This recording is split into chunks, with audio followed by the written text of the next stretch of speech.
It's all good. Okay. Hey, hey, uh, uh, Hey. eh? H2, the wrong H2, the wrong. Yeah. Oh well. Close enough. So my But question is, how long has it been since you've seen the theatrical cut of H2? oh god, I don't even know the last time because the last time I watched it was the Scream Factory, and that was the director's cut. Obviously, saw it in theaters. Extremely disappointed. Not to be negative off the go, but I just it's very like nobody went into this movie expecting what you saw. You know what I mean? No, yeah, and somehow when it came out, I still really liked it because it felt so different. What I didn't like is it was, and I've heard so many people say this, it felt like Texas Chainsaw Massacre instead of Halloween, but with House of a Thousand Corpses characters. So it's a weird, like, for some reason it works for me. I enjoy it, but I understand the problems. I can respect what people say when they're like, I can't stand the movie. Okay, cool, don't watch it. I'm gonna watch it. The director's cut, I can't. I can't handle the director's cut near as much, and it's because mainly Lori. Her characterization changes in this. Sadly, we'll see. It's the right way to put this because I don't want to spoil you too much. Brad Dourif has a little bit less in the theatrical cut, which is kind of sad because he's actually what makes the director's cut okay, in my opinion. Like his performance is stellar. You can't handle being crooked, can you? No, I can't. I'm not touching that though. I was touching the mic. I was just, but the it's it's it's because you called me out. It's because the mic was crooked. Like, Yeah.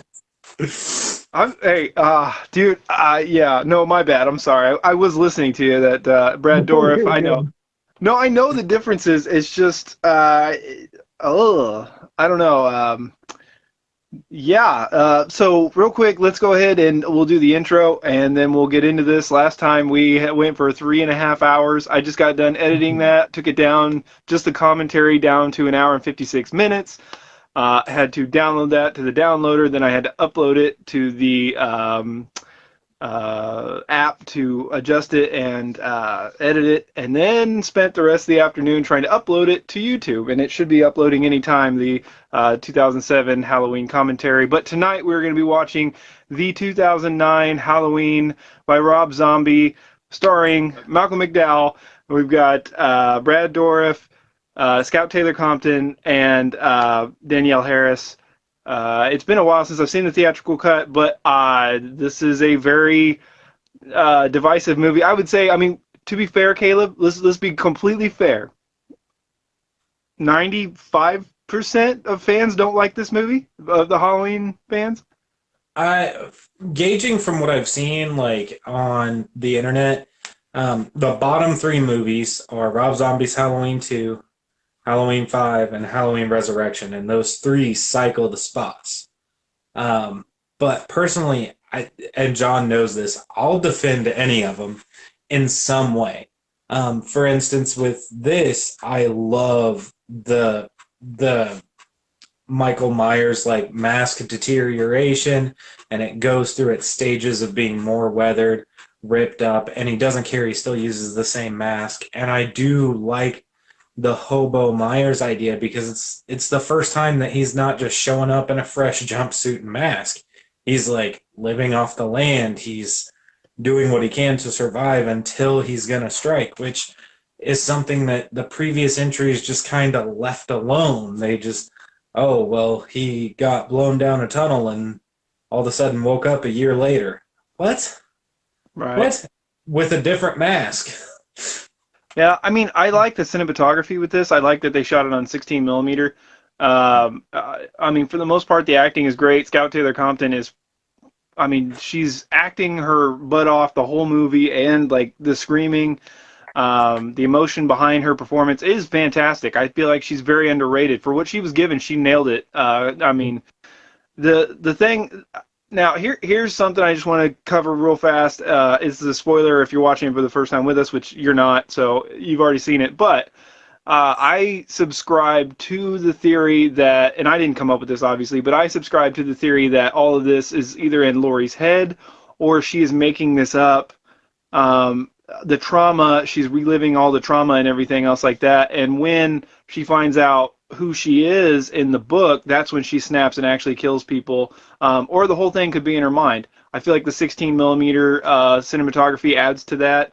Some of the other things, the symbolism with the white horse, there's other things going on to where I feel like we were talking about in the last one, like you were saying, the way Rob Zombie wanted to do it was that Michael Myers was a force that came in and killed everybody and died in the end, and that was the story of all these beloved characters and everything else like this meeting their end. And now this movie could be seen as the trauma that Laurie Strode is going through in her own mind and her with her psychiatrist at the end, where she ends up in the an insane asylum, like what we assume is Smith's Grove. That's what I subscribe to, just because this movie veers so far off from the remake, from the rest of the franchise, that it helps me digest the movie because it reshapes my expectations, and I can walk into the movie again trying to just enjoy what is in front of me. Because this wasn't a slap together. I mean, a lot of people think that Rob Zombie was mad. I bet he was. You know what I mean? Like, he put a lot of work into that first movie. You know, I mean, anybody doing a remake to a beloved movie, if people don't love it, they're going to be hurt because they love the movie. I get that. But this movie was not thrown together. I mean, there was a lot of effort put into this movie. So, and I know there was a lot of heartache too with like it raining constantly, and a lot of delays and some other issues. And Rob Zombie's heart probably wasn't in this in the beginning, and then he was kind of forced into it. So, but Yeah, I have to say that it probably also messed with him because if you think about it, the theatrical cut of H1, which we did last week, if you're just now tuning in, go check that out. Should be on YouTube later. But in H1, the theatrical cut is significantly different from from the director's cut. And then John, I shared with him the alternate ending, which I feel like that's the ending Rob Zombie wanted. And I get the feeling people talked him out of it, but it was a better ending. it was. Like, and I hadn't seen it in a few years, so I was just like, oh man, I sent it to you as soon as I found it.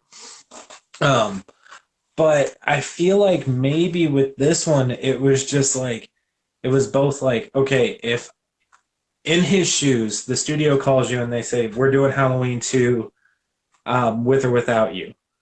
And you're like, okay, so my cast, my crew, my story.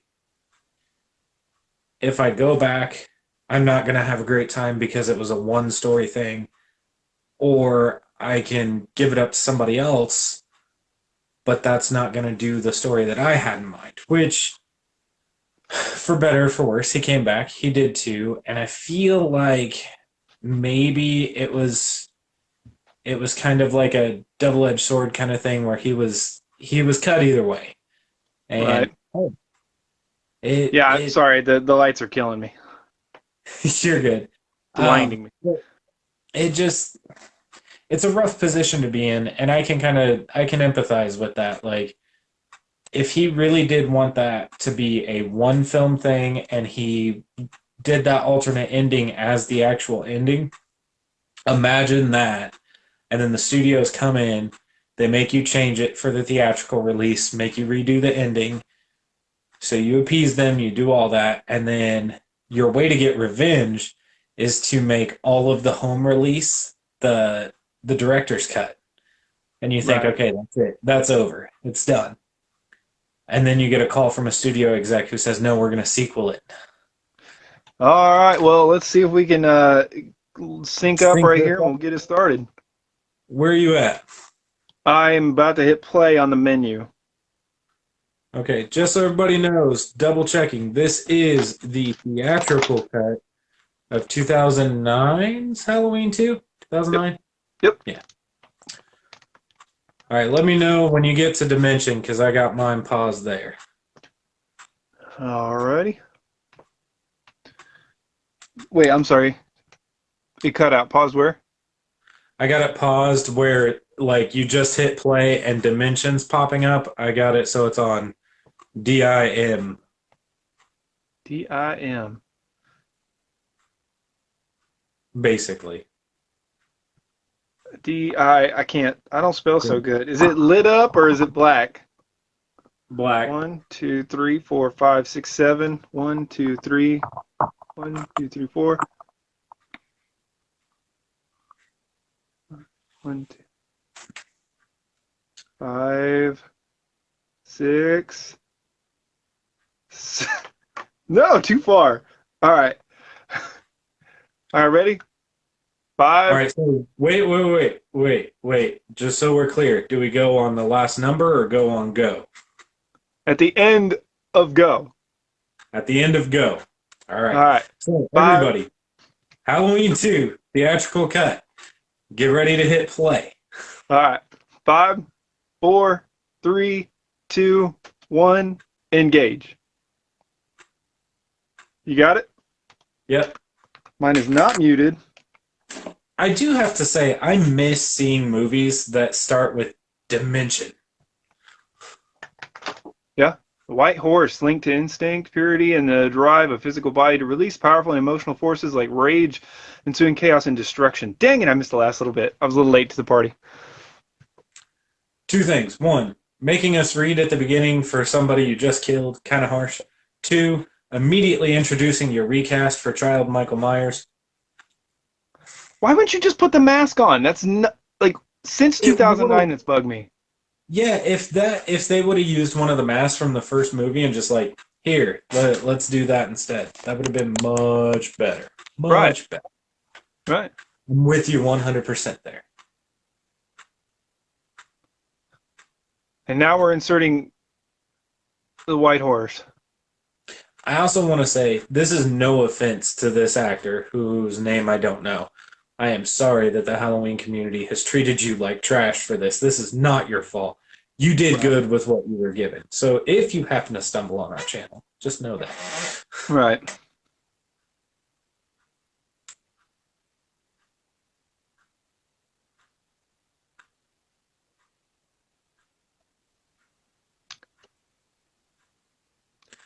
One thing I will say, that was kind of deviated a lot from the first movie. Like she got to the point that she couldn't handle him. It was almost like a little too positive energy with your kid.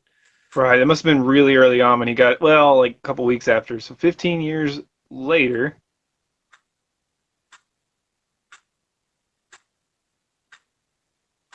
from the interaction with Mommy Myers and Michael Myers. At this very moment, I'm wishing I had the Blu-ray. Ah, it's okay. The grain is still there pretty heavily.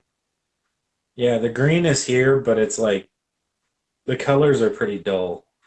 Oh, well, yeah. I mean, there's some blue, some little bit of orange back there in the lights.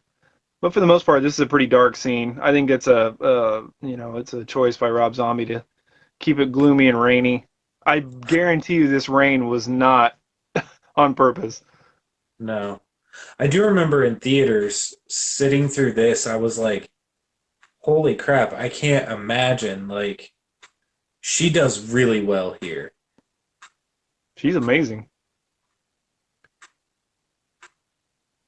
Rob Zombie can get some seriously great performances by his actors. Yeah. I mean, credit where credit is due. Yeah. Oh god. Say what you will about this movie, but this interaction between Scout and Brad is just amazing.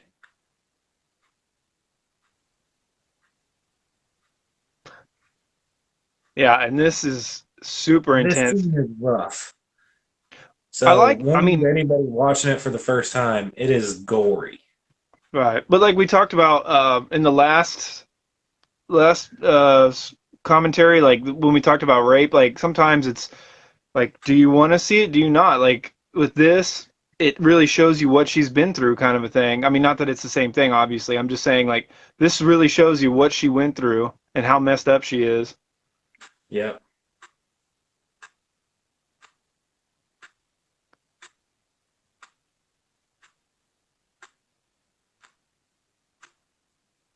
I'm glad they let Loomis live, even though I don't like what they did with the character, just because Laurie's just not as big of a deal in this one, and without Loomis, this movie be, I don't know, kind of lost. I feel Oh, like oh. Still to this day, the way he did that, it's just like that's rough. the fingers are what gets me, man. Whew. Oh,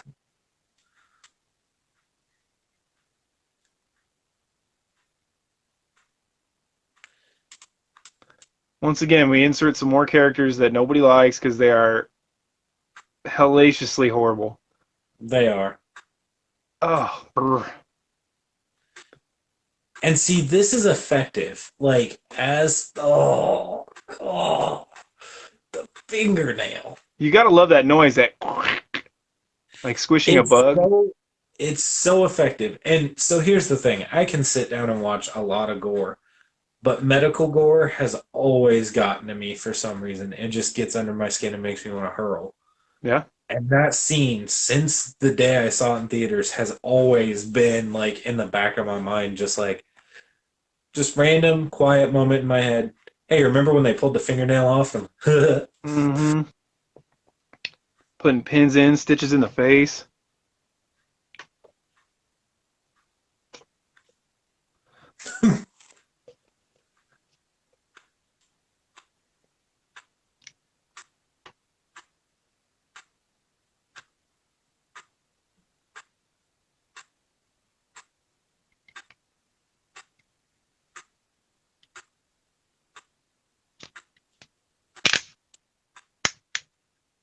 God, he's good. I think, call me crazy, but maybe he should have also been a cop in the new Halloween franchise. Maybe not a main cop, but like just a like background officer where you're like this. Oh, just Yeah, because his I think they were trying to character. stay away from that just because it's distracting. I God, just this think for as much fan service as they did, they really like missed the boat on a few things. Now this guy, like face to mouth, face to mouth.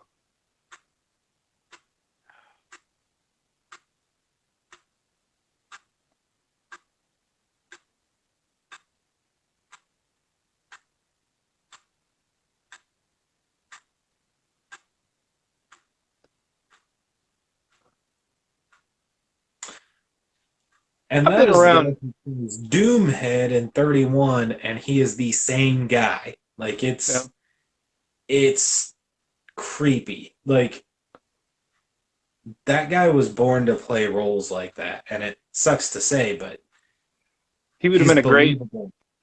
He would have been a great Joker in a younger age. I mean, Earth 2's coming to life now. Yep. There's talk of Michael B. Jordan getting his Superman on, and I'm all for it. Yeah, Thou Zod? Is that the right? that sounds right. Yeah. Yeah. This scene also got me because his teeth. Right.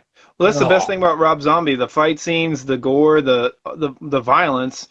It's all really stuff you can relate to. Like it looks like if you had a car accident, this is what you look like.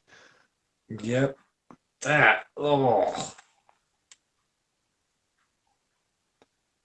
It looks like a vampire that just got done eating with all that blood in his mouth. I would like to see Rob Zombie do a vampire film, to be honest. I think you I'm can make some really good shots. to be honest, I don't want to see anything from Rob Zombie completely. Like, have somebody I else do. write some story, have somebody else write some dialogue. You can shoot it, frame it, cinematography, all that good stuff. But music, I'm just over this dialogue and horrible characters. I know what to expect, and it takes me out of the movie when I just see Rob Zombie stamped all over it. And I like his movies. I'm just kind of, show me something different. It's like M. Night Shyamalan. Every time I watch a movie, I'm just sitting there waiting for the twist. Real quick, sorry to interrupt. 2018, when he crushes the doctor and then kicks the door open, that totally like was influenced by that right there. Sorry, Yeah. but yeah, the M Night thing, I want to see old really bad, but also I don't want to because I've seen so many of his movies, and all of a sudden, like you're waiting for it, and it almost like it just kind of makes you like almost be underwhelmed with whatever the twist is. Right. That's why, yeah, do a couple movies with no twist, so that way you shock your audience. You switch it up a little bit. Why And would he be smiling, like at all, like that? The grinding. hmm Yep. The and the ten showing. the tendons, the spreading of the skin.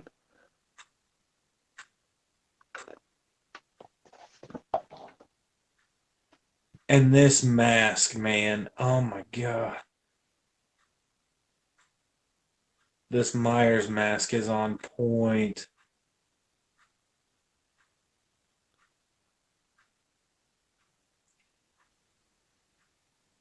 See, now we have a And beard coming out of the bottom of it, where I don't remember a beard at all coming out of the bottom of the first movie.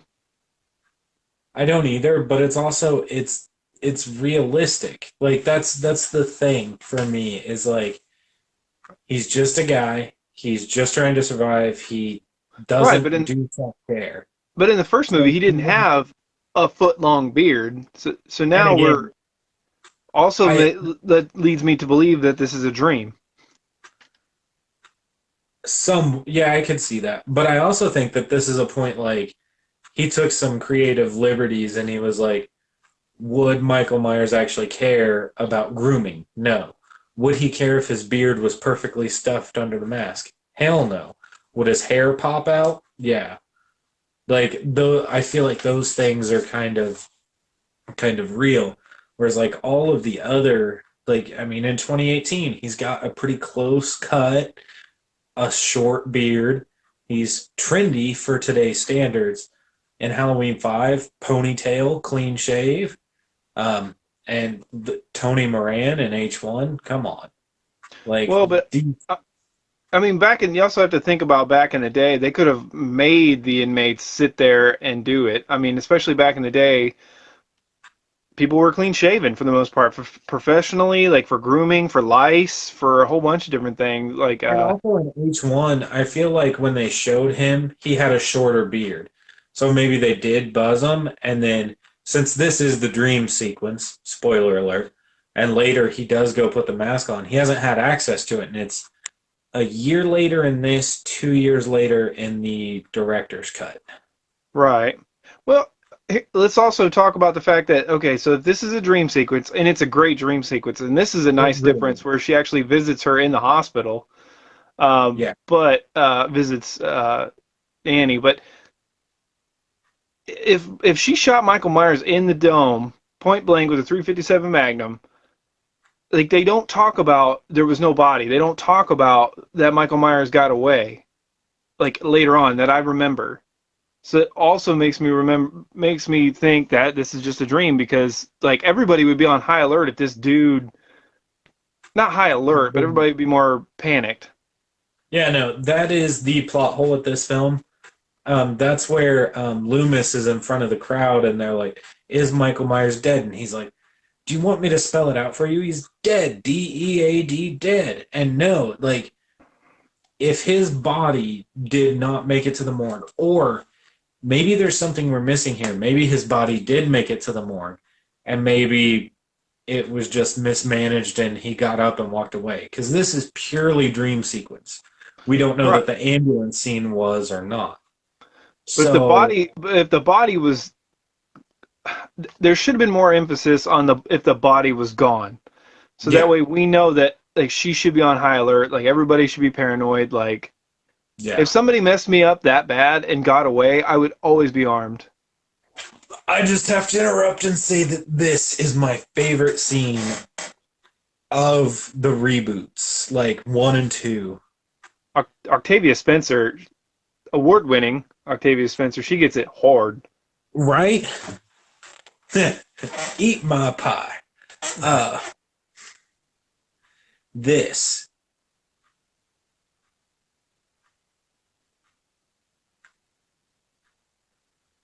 Like that would hurt, but like, you still think you'd be running.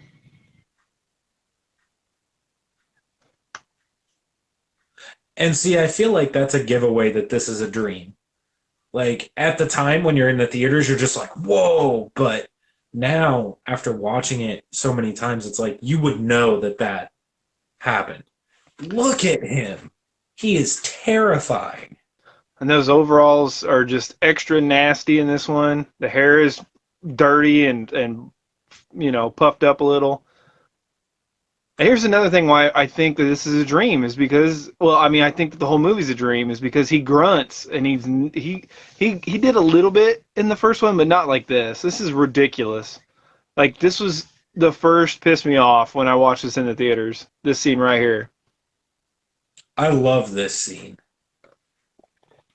It's like the pure brutality of H6 and okay, so I take this grunting different. God, just the brutal stat. Oh, it's amazing. I mean, it's hard to watch, but it's amazing. Um, being a horror fan can be complex sometimes, but Mm-hmm. um, That lady on the uh, steps is freaky.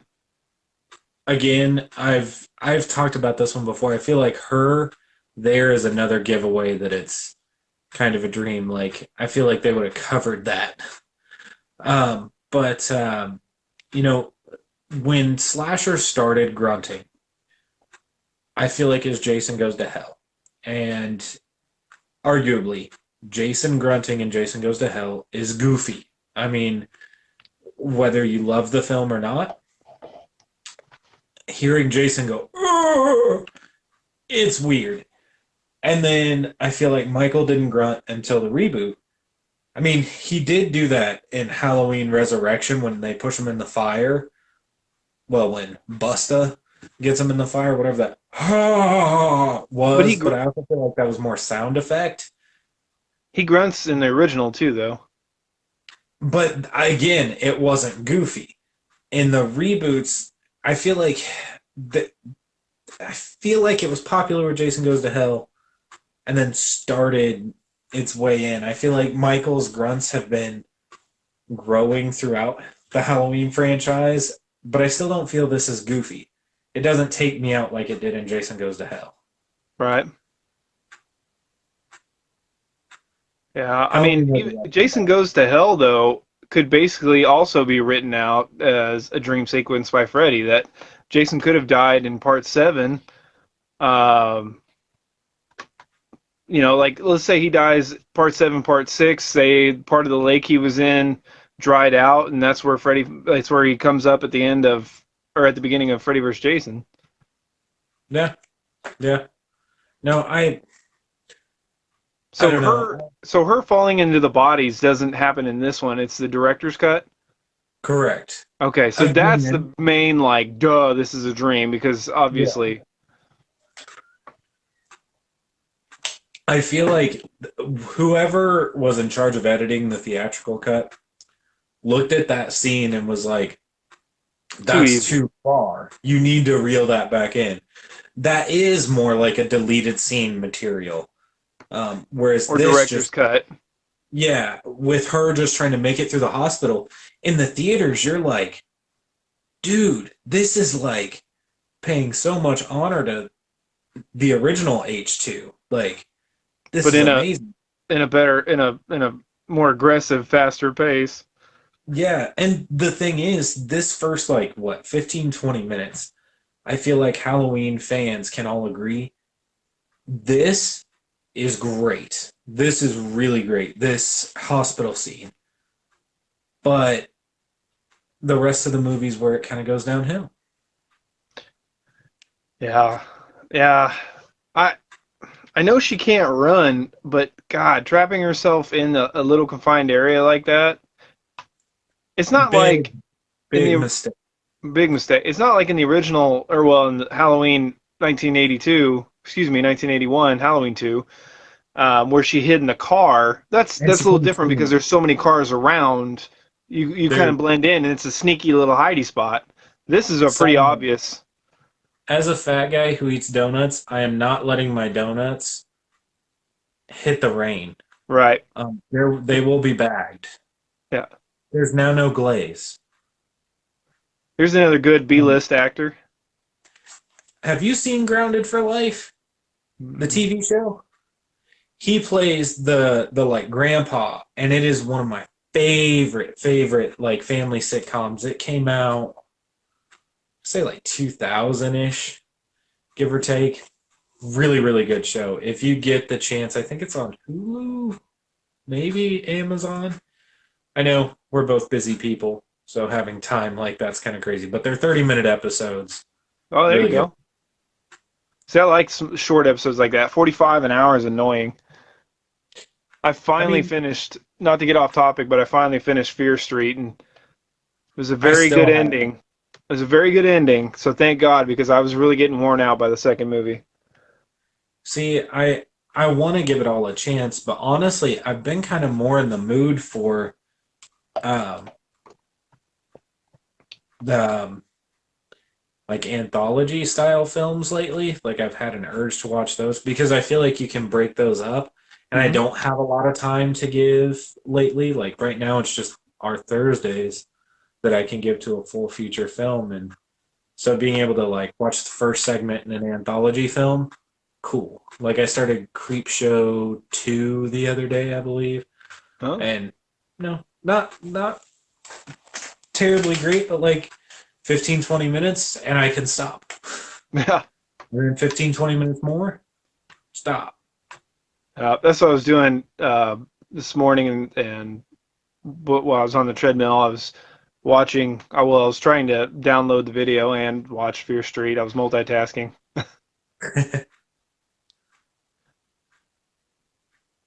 Hope everything uploaded okay on YouTube. I don't know. I I I got hit. notification that it uploaded Oh, good. Oh, right in the back. God. See, look at that. And now here, and then I don't know. I'm just gonna give credit to Rob Zombie. That was a good character. He showed, he cared for her. You could relate to him quickly. He was being super nice, and then boom, like it was a good little. I mean, for as little screen time as we got with that character, he did a good job of building him up Yeah. for us to He care. wasn't quite Danny Trejo, but he was a good character and you wanted him to like succeed. Yeah.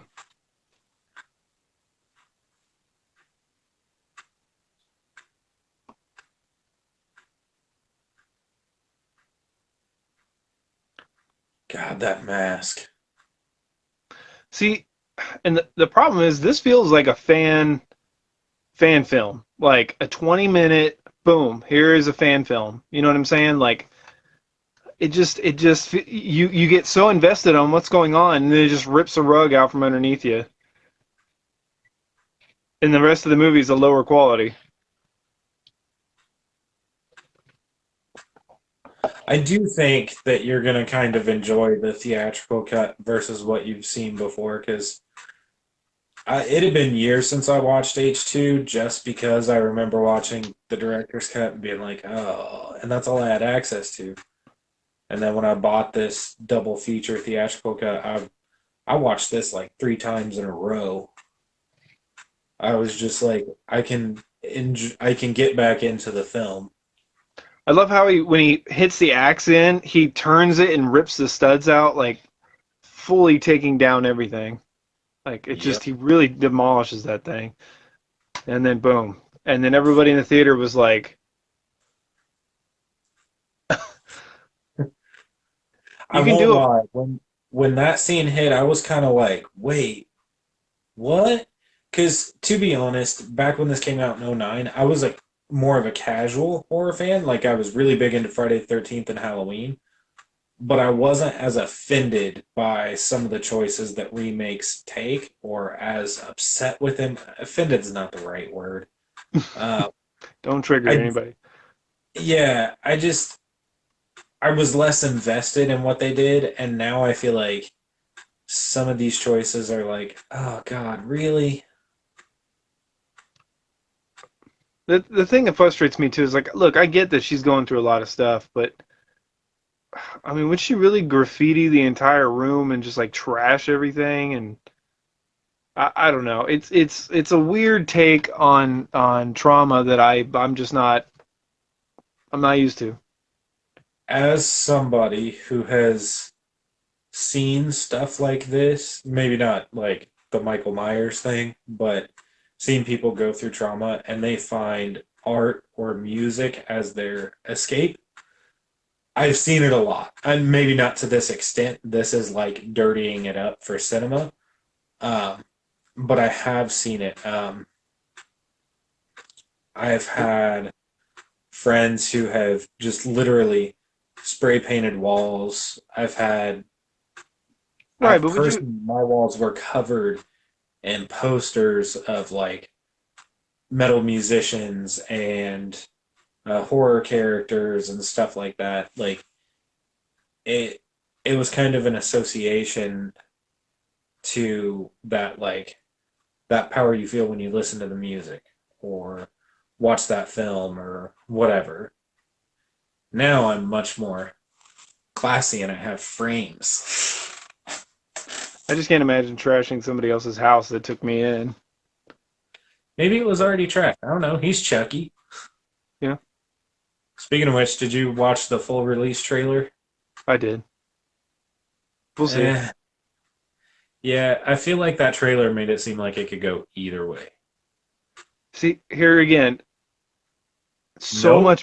So much better than the screaming and f bombs and hating each other. Like I get Yes, that you could add a little bit of tension there. That's absolutely fine, but to just go off the rails is annoying. the comparison to the director's cut with their relationship alone makes this movie far more tolerable because in the director's cut, she is so cruel to her friend who survived the same crap with her. Like there's no reason to be that person. Right, because And she then knows. But she does cover it that it's a reminder of what she went through every time she looks at her face. So she can't escape yeah, it because even her best friend is, but yes, but at the same time, I feel like people who go through things together, unless they are just not compatible at all, tend to grow a closer bond.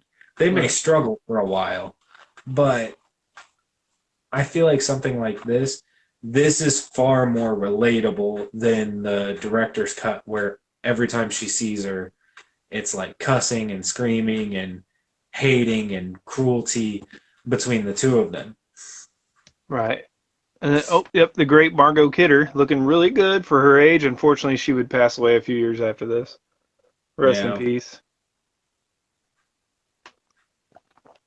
I do wish that I could have gotten her and Tyler Maine's autograph at Crypticon. Because Yep. especially after revisiting this, because it's been a year, because I watched them last year for Halloween. It's been less than a year, but revisiting it, she really did do amazing She for did. the script she was given, um, for the tone that was set. She worked with it. She did.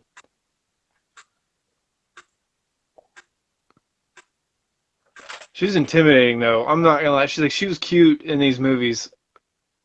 Yeah, she's just a cute girl. In real life today, she's a knockout. Like blown away. Could not. I didn't even recognize her. Of course, it's 12 years later.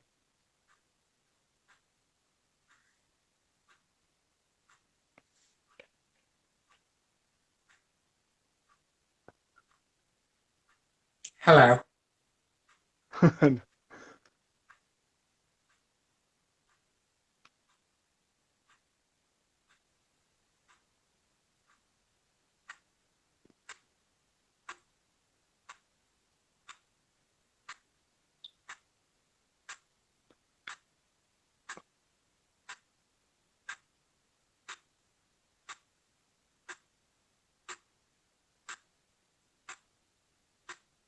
God, just terrible. I get what he's going through. I just don't like it. Nobody does.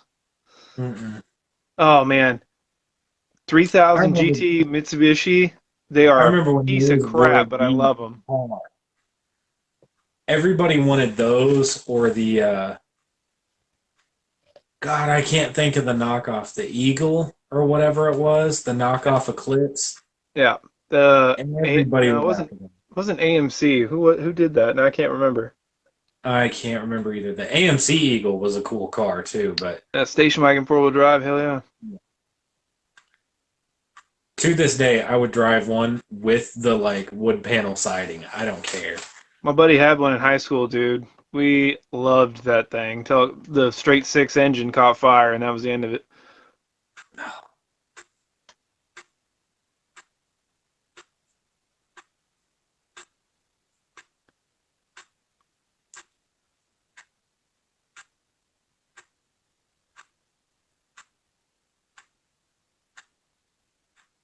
I like 2 years later just because it kind of gives her more time to breathe. It gives the story a little bit more time.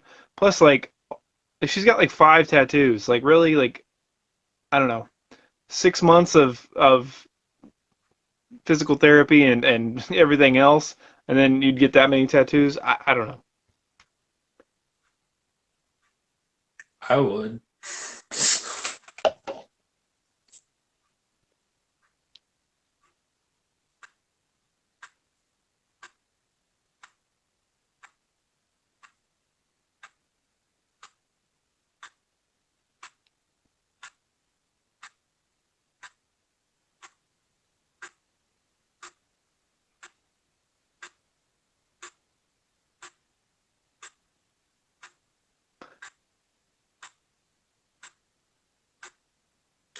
That's Once again, still.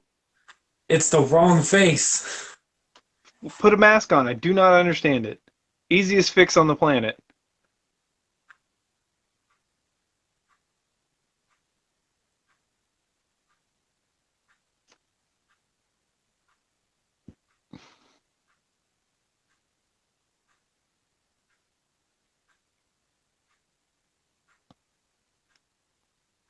That shot again with Michael over him.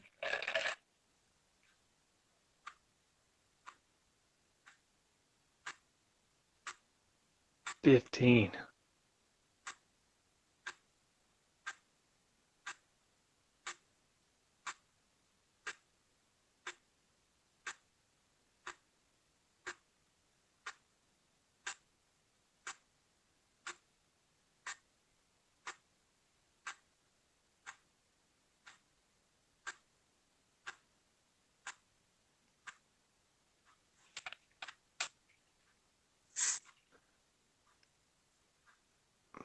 That shot, the cut to it is perfect timing. It is. Like if that's the script you've got, that was good. Michael Myers was shot in the forehead. He's dead. Like, you can't produce a body. He's alive. Yeah, and the mask shows it going through the cheek, but in the alternate ending, that's up here. Well, not only that, but like the amount of blood that's shot out on her, like you're not going to get that from just a cheek wound. Like, Hmm. and not to mention a 357 Magnum at that close range, whatever it hits, it's just going to remove. Like he ain't got no teeth. Right. I mean, and you need teeth to eat a dog. Spoilers. Yeah, I don't know. That's my thing. Is they can't produce a body and nobody's really worried about it. I don't know. And I would assume at this point that based on the last year and then the first year that he killed his family, that people would be they put two and two together and say Halloween's a big deal. Yeah. And once again, they used this kid again to show his face. I don't fully understand what theatrical or director's cut, why we made the family tie so strong when it wasn't this strong in the first film. Like even director's cut, the either one, it was he had a strong connection with his mom and with um, Boo or Angel Lori, but this whole like ghost Pamela Voorhees esque type thing just a little far. Yeah, it really makes people feel like he's Jason now. He's got the brutality, he's got the mom thing. Like it, yeah, it sets it up perfectly, and it's why a lot of fans don't like. It's a part of why a lot of fans don't like this movie.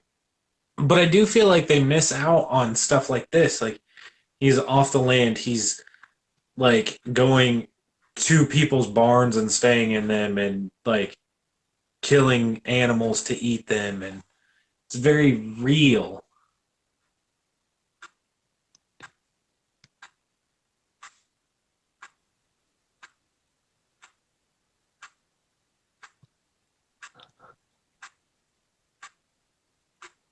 See, I love the lights and everything else is dark. The antlers on the top of the car and on the bumper. The Two hillbillies. cinematography is beautiful. It's gorgeous. Yeah, it's like Rob Zombie, man. He's got 80% of everything that makes him awesome. If Zack Snyder's got like 90, Rob Zombie's got at least 80% of awesome. Like look at these shots, like, and you can look at them in this H1, Devil's Rejects, House of a Thousand Corpses, 31, Salem. Like all of his films have that, whether or not you feel that. Halloween Cole edit movie, really good, Much really. better. Yeah, we actually watched it. Did we review it? We did not. We watched We it. talked about it.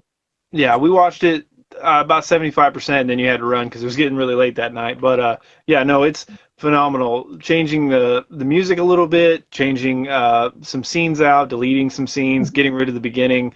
No Michael talking. And It's what it's it makes. I mean, Rob Zombie's movie, it gives it an extra 2 points out of 10 probably. Phenomenal. Cole edit is amazing. I would love to be able to do that stuff because I have so many ideas for movies.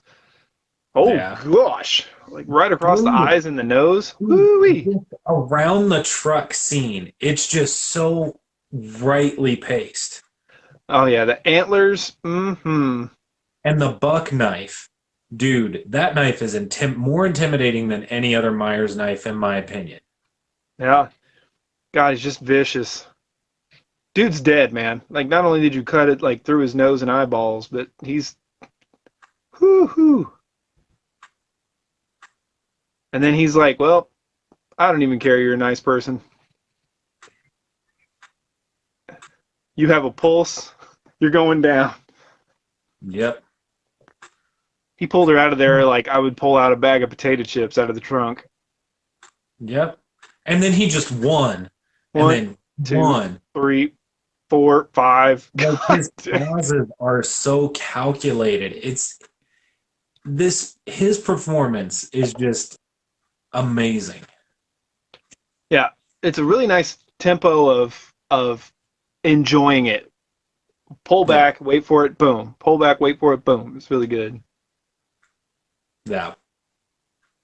This is really weird. I don't know why. His hair down with like a flannel. It's just like a old man in Alaska feel.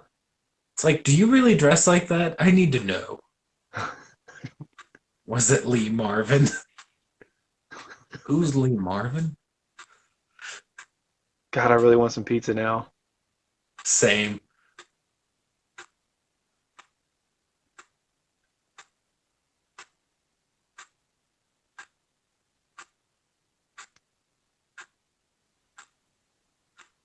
So underrated. So good. I haven't seen Sorority Row. The 2000s Black Christmas, though, I do actually enjoy the movie. Like, it's nowhere near as good as the original by any means, but I do love it. and Yeah. editing them to combine them. I haven't seen Sorority Row, so my opinion's pretty lax on that. I don't know. Sorry, man. Yeah. Yeah. But it's pretty sweet though if you can make it work. I mean, yeah, that's really creative. That's really cool stuff to make a movie you love or like or whatever even better. It's pretty cool Yeah. stuff. There's I just just some want to things point where out. like some dialogue that can be deleted out of a few of your favorite movies or some stupid scenes that could be yeah. Yeah, I want to point out that Rob Zombie and Cherry Moon Zombie are vegan, and they just made this scene of Tyler Mane cutting up a dog and eating it because that's what he would do. Right. That's Well, it just shows you how hardcore he is. Like, I'm gonna eat this dog. I don't need no fire.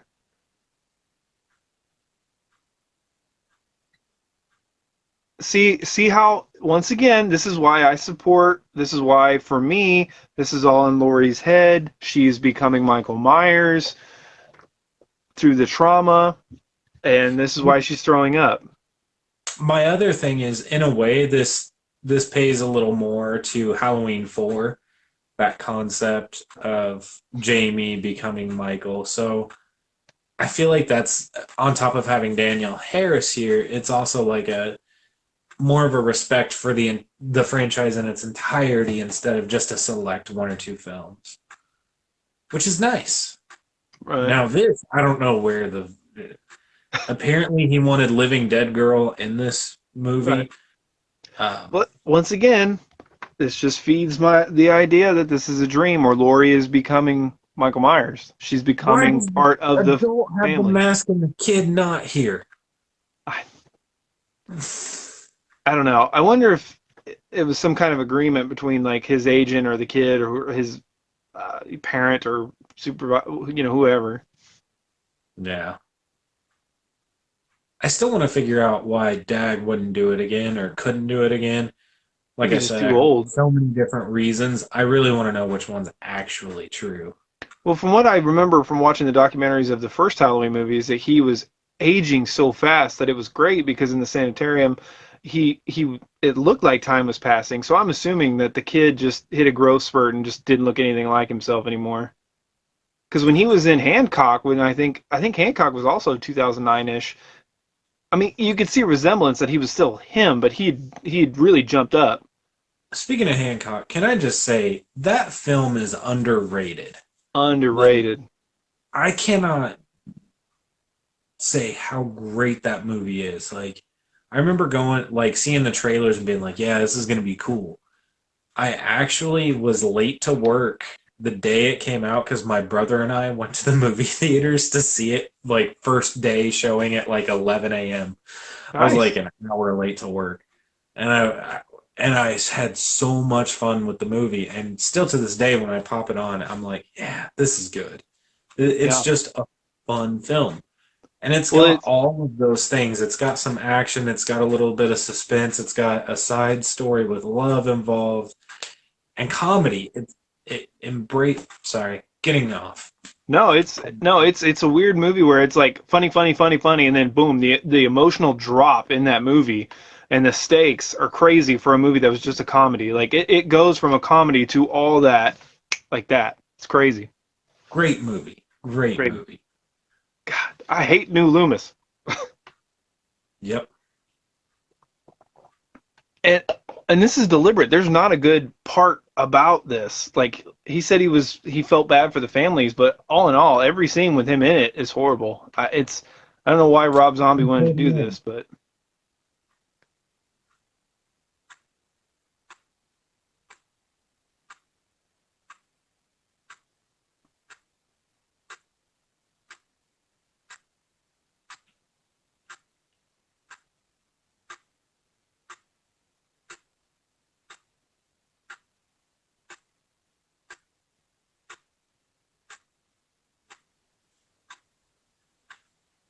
He's not wrong, but it is bad taste.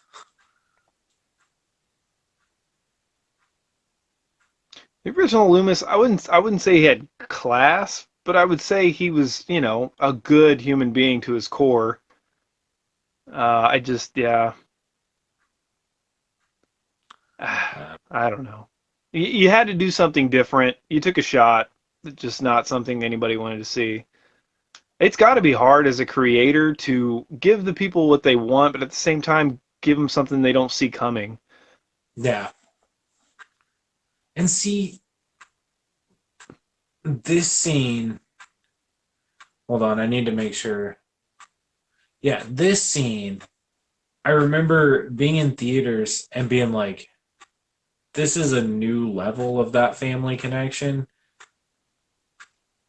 And in ways, I appreciate it, and in ways, I don't, because it's mimicking Michael's kill. Yeah, like I said, I think there's something deeper going on, but I also do think it's all Lori in this movie. I think Michael's dead. But yeah, because yeah. Oh, hang on.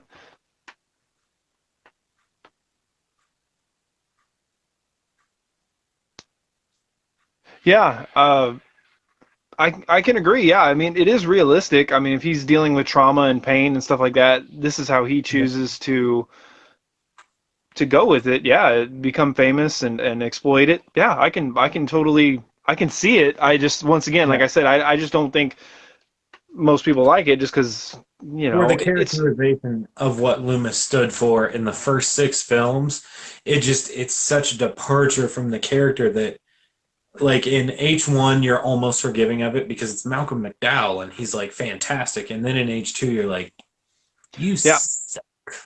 Well, I But I'm a firm he does it well.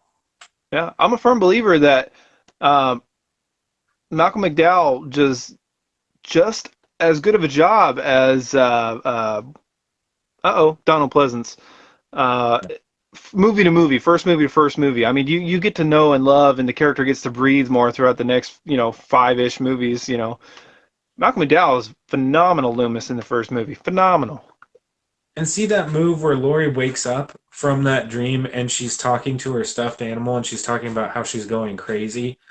Like that just those things that aren't in the director's cut make her so much more of a sympathetic character. Mm-hmm. I mean, it also leads to the fact that she literally is going crazy. Yeah, yeah.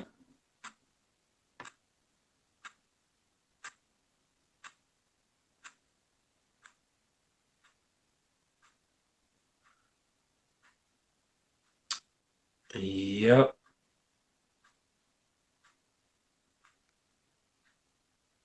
And see this with Brad Dourif, where he finds out that um, Loomis wrote a book and he's putting things in it, and he's like, I have to go get that book.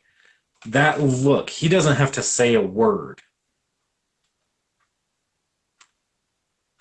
Yeah, I wish Brad Dourif had more film like this.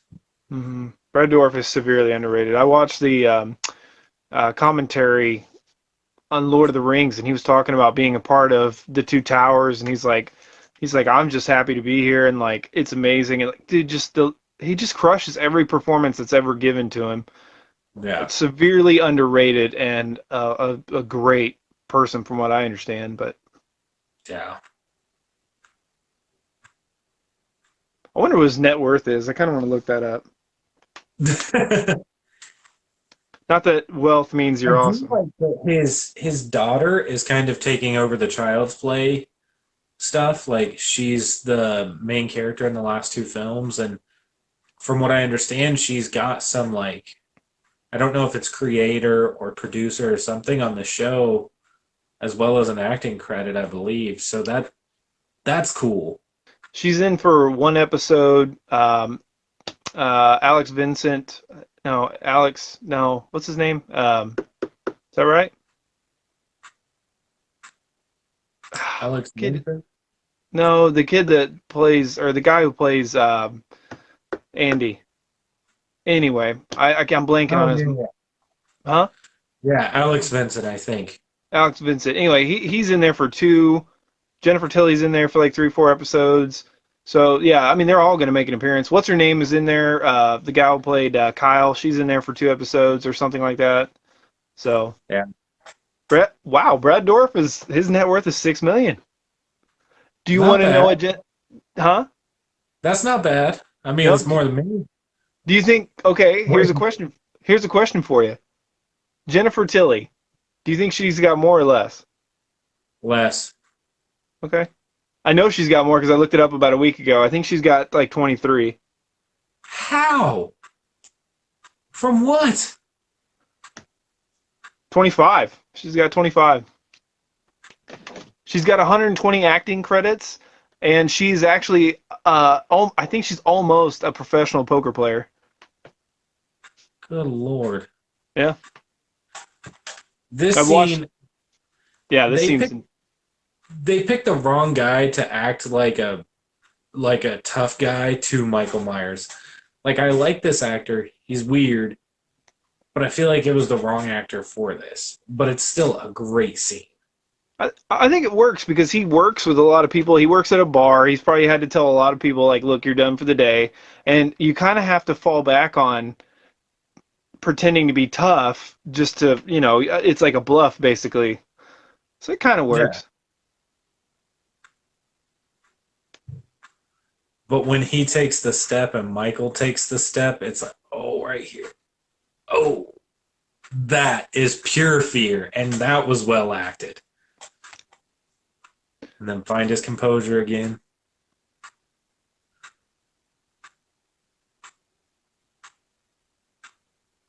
Too much of Michael's face is being shown right now. Another another great shot though. Bam! Choke slam. Kane style. Hmm. Like that dude, if Michael walked away right now, that dude's still going to the hospital. Minimum. This boot stomp. Oh, God.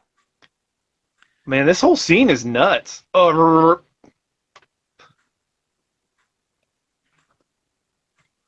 I have a more hard time breaking down cardboard boxes than he did this dude's face. Right? God dang. But even still, I think there's something to the way it was done in this scene versus Halloween 2018, where this is more brutal. But in 2018, wasn't it one kick and his head One stomp. exploded like a pumpkin? I feel like, Also again, keep in mind though, this dude is like a early 30s compared to a late mid 50s. You know what I mean? Bone I, density. I just feel like this felt more real. Yeah, oh yeah. Like he barely fits in the doorway. Yep. This stripper or hooker, whatever she is, gets it way too hard. She did not deserve to check out this. Uh, When this dude's got his arm flopping around, it's like, mm.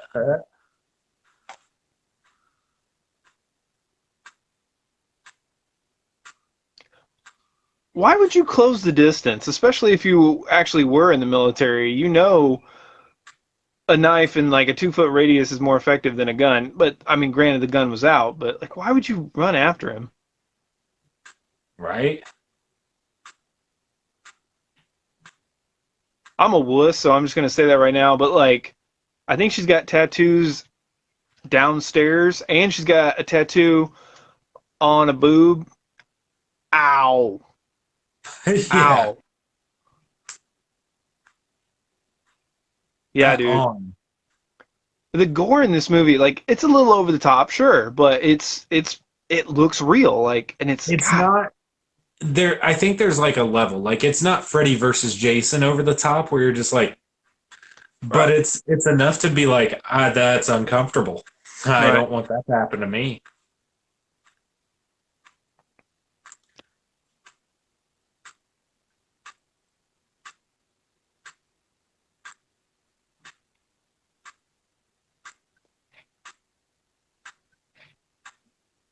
Mm, just keeps going for it. Yep. I told you to buy Twinkies. Did you Oh, rip my mask? You ripped my mask, didn't you? oh.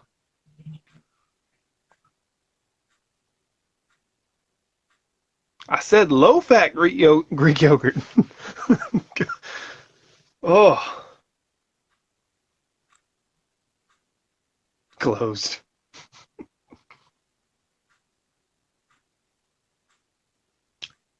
I believe this was shot in Georgia, maybe Atlanta. I don't know. I was there in 2007, so yeah, I would have missed this.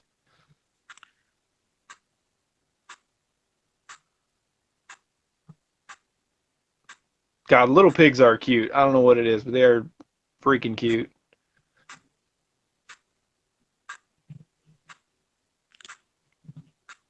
Yeah, at this point, even my dogs are too much. I'm so exhausted. Oh man, I love them to death, but I'm so tired. Benny has not been sleeping, and thank God Brittany's not back to work yet. But it's been rough. Yeah, Yeah, she goes back to work on the 5th, so I have no idea. It's going to be rough. yeah.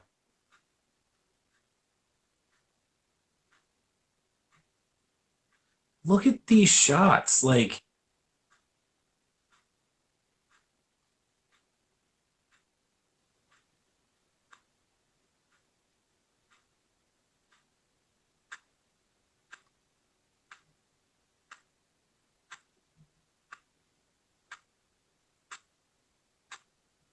I'm going to tell you about that later.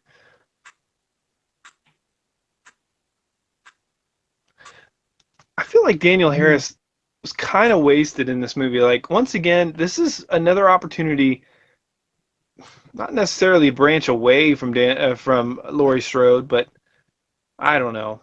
I don't know. It's just more Daniel Harris, more Annie is not a bad thing. yeah. As much as I do enjoy this film, I do think that there's too little Danielle Harris. Too little Sorry, the redhead comment threw me off. What'd you say? every time. And this dude, Chet the Bringer of Death, get out of here.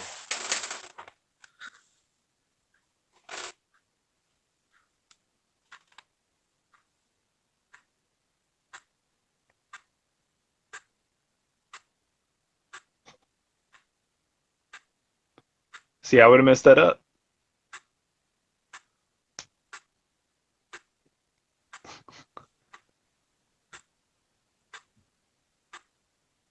People that talk with their teeth make me nervous. Don't know why. I think I'm just afraid they're gonna bite me. They're gonna bite me. People that that steer with their teeth when they're trying to focus on driving, when they're like,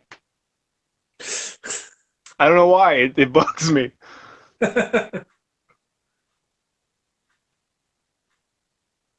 That is a cool looking book though. The orange and the that's sweet. Yeah. I'd love that poster.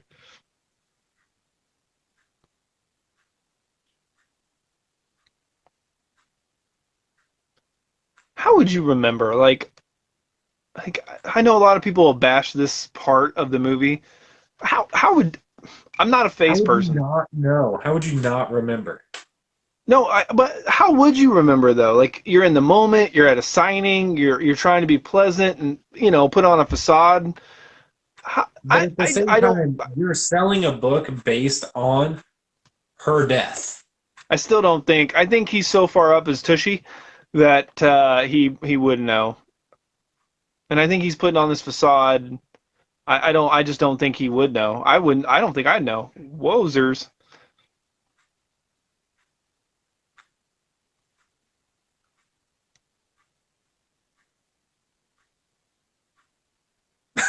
Oh, I feel so much better. Next time I recommend you buy American. Yeah. Another Batman reference. God, we're all over talking about Batman tonight. And Superman. And Hancock. Yeah. God, Hancock is just so great. If you don't stop, I'm gonna put your head up his ass. Or What a his great. head up your ass.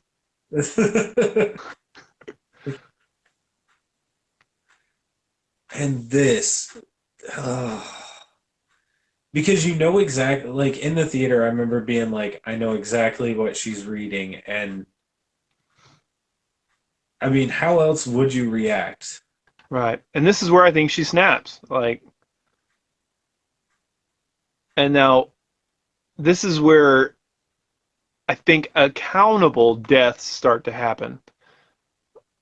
Like really, most of them can be, deleted, except for like Annie and Brackett. Like, but I don't know. Yeah, I love that car. I know it's a piece of crap, but I love it. I Put always an liked them. put an I was always LS1 in one of more, those, LS3. I was always more of like a American muscle kind of guy. But the older I've gotten, the more I've started to appreciate like Nissans, Mitsubishis, Hondas, things like that. And man, that 3000 or yeah, 3000 GT, is that what it Mm-hmm. is? Mitsubishi. Yep. I'd take it. Yeah, that we talked about that a little bit ago. That hospital scene opening is perfect. It really so like the few scenes before not so much and right after not so much, but that hospital scene is just Right. And that's really where you could end the movie. Like if you wanted to edit, you could edit the ending of the first movie and then just slap that on and end it right there when Laurie gets killed. that's what the Cole cut did, right? Ended I don't right think he. there. I don't. No, I don't think he tacked on H2's ending. He did. He did. Yeah. I never They made did it that. part of the hospital at least. Oh, really? I only made it 75%, so I only made it to like the house with Laurie at the end. So yeah, I'll have to go back and finish that then.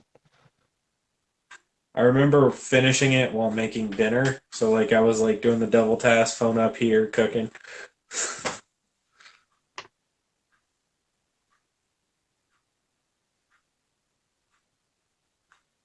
God, ever since that pizza scene, I really want pizza. Yeah, pizza sounds good.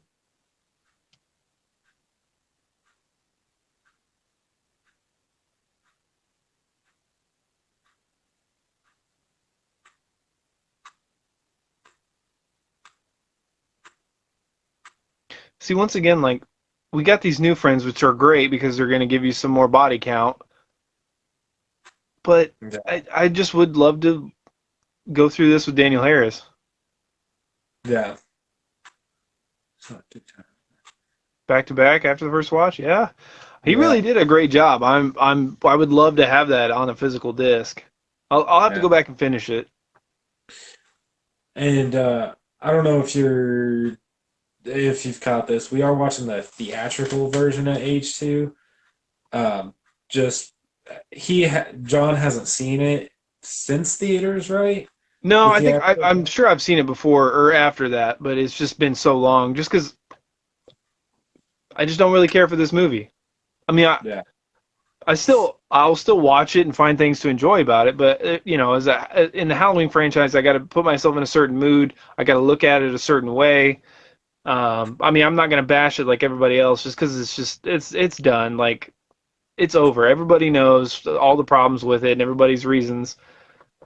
And personally, I loved Rob Zombie's H1 when it came out. I did enjoy H2, but when I bought the home release and it was the director's cut, I loathed it.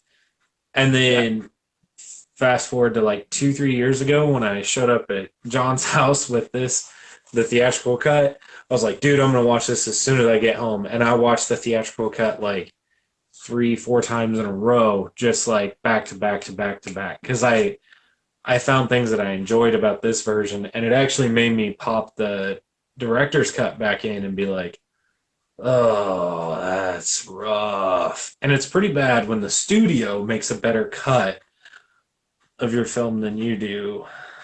Because I That's feel why. like that's usually the opposite. Right. Well, he just needs to be toned down a little bit. He needs to stay focused. Like the director's cut just takes everything 20% too far. Yeah. Like it just rams it down your throat.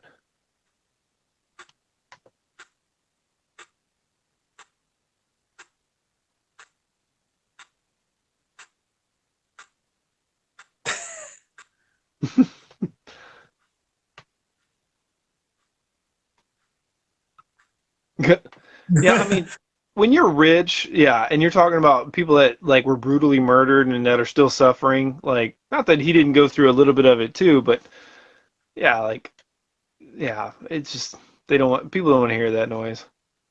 No. Especially when all they want to hear out of your mouth is about how sorry you feel, what you can do for the families. Like, yeah,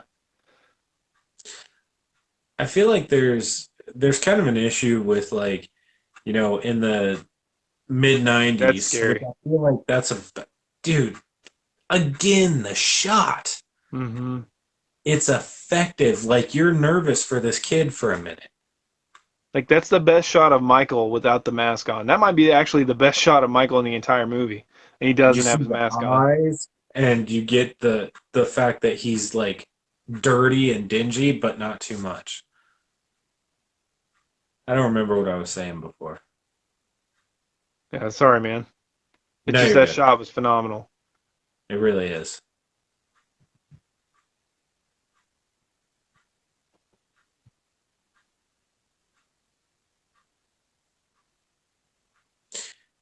I will just say, in bad horror movie decisions, this ranks pretty high. You just find out news like that.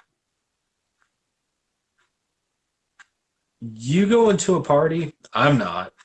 Like, if I'm gonna be like, no, I'm done. I'm done for the day. That's it.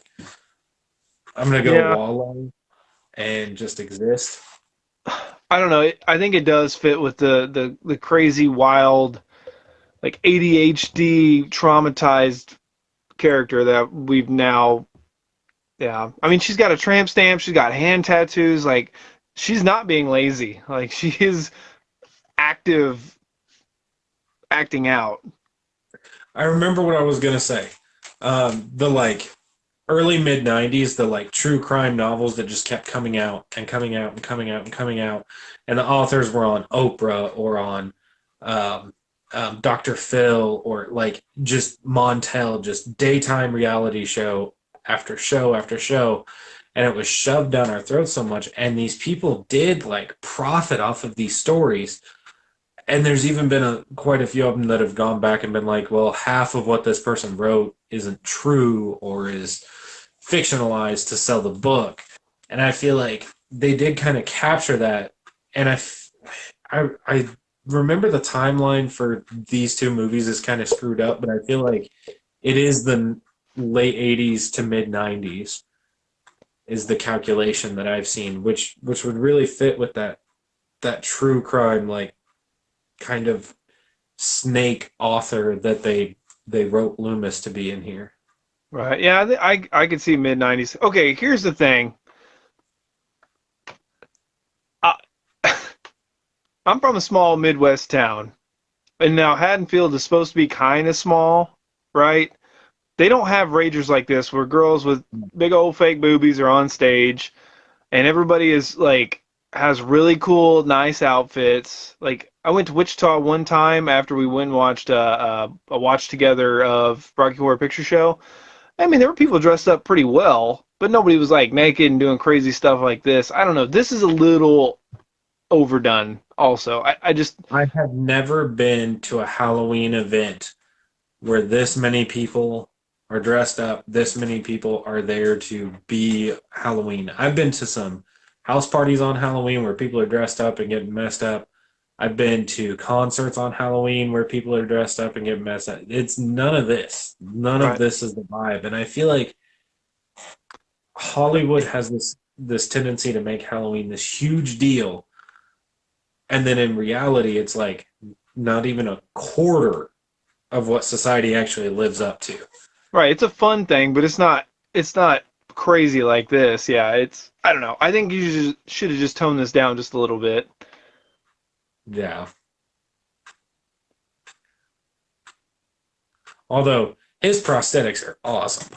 Right. That's what I'm saying. Like everybody is like this is like LA's kind of style. Like, people have money, somebody put this on, and I don't even know if that's a thing. That's just weird. Not gonna comment. I've seen men do that. I've never seen women do that.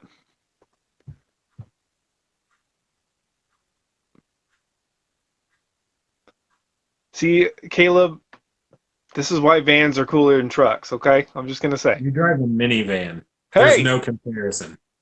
They don't make normal vans anymore. Not really. They do. It now they're the transit vans. Yeah. Woo.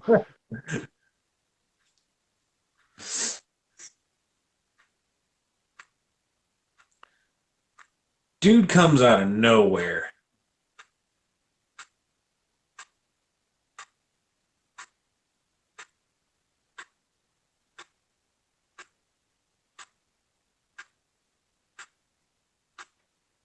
Gah. Yeah, he just zips into scene. That was so H6 inspired.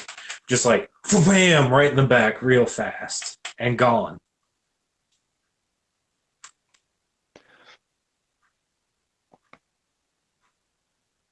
The music's so good in this too. Like It it's is. good, but it's not distractingly good.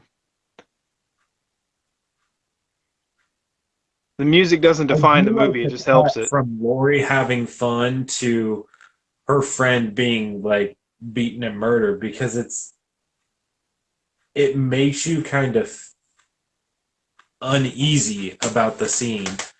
Hmm. That like Lori's the reason that they're all there. Lori's out there having fun, and her friend just got murdered. It's a weird scene. Again, Hmm. Rob Zombie doing good there for the garbage that's around this. Yep. And now Loomis staring at the TV at himself. God dang. Fireplace, fancy hotel. Yeah. I'm assuming this is a hotel because he wouldn't be living in Haddonfield. I mean, unless that's just where the cash cow's at. Yeah. I'm so jealous. My wife has been to like 5 concerts with Weird Al. I've never had an urge to go to a Weird Al show She's ever. that weird.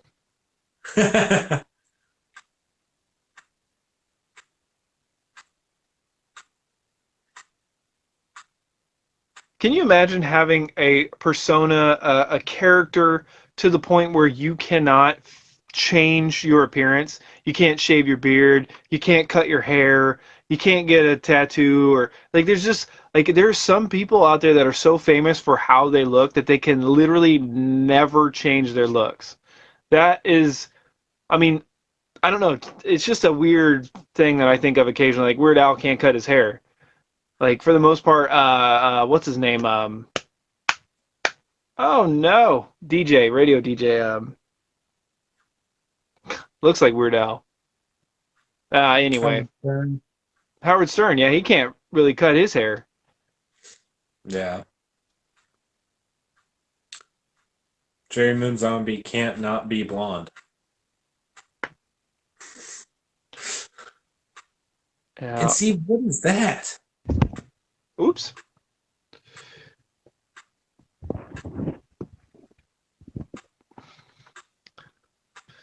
And see, Michael's not there, but she's. I don't know, man. I don't know. There's you can play the connection angle, or you can just play it in her head angle. I'm gonna go with the head angle.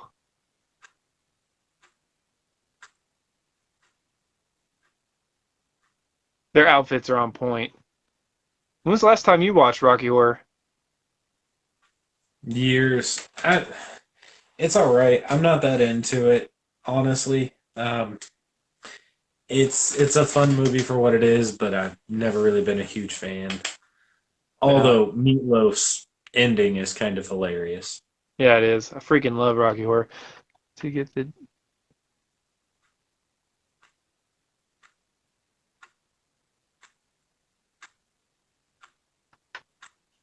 Xbox One X, that's what I have. I think Xbox One X S. Uh-oh.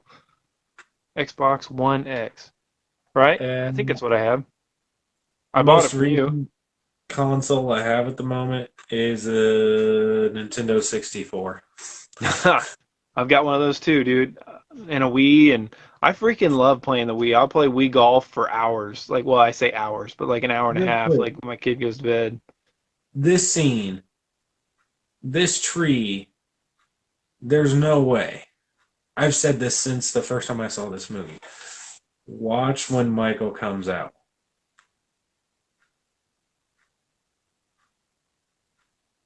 he is wider than that tree.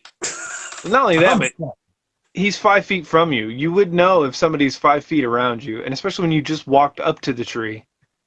Like, there's nowhere for Michael to walk behind it while you're walking, like, towards it. Like, he can't do that. I don't know. That's why I think. I don't know, man. and this is about to get real rough. Like, imagine, like, okay, so you survive Michael's attack in the first movie, which was really, really rough. And then a year later, same thing. Well, in both times, she had no chance either. Like, she was getting it on in the first movie, and now she's getting ready to brush her teeth. She had no Yeah. chance. Like, she's not prepared. She's not, like, has any outs. Like, it just, And God, it just sucks. the cinematography here, like the way it's slowed down, the grain, the darkness, and her cries, it's just, it's so rough. It's so hard to watch. Mm-hmm. And then as they're pulling up just to keep playing the screams, oh,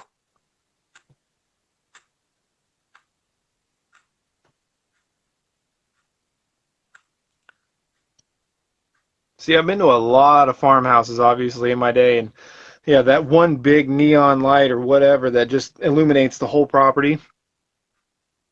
This, the strip club. There's a couple other scenes. I just love it. Yeah, that's exactly what it feels like. It lights up that area, and everything else is dead. yep, pitch black. Yep.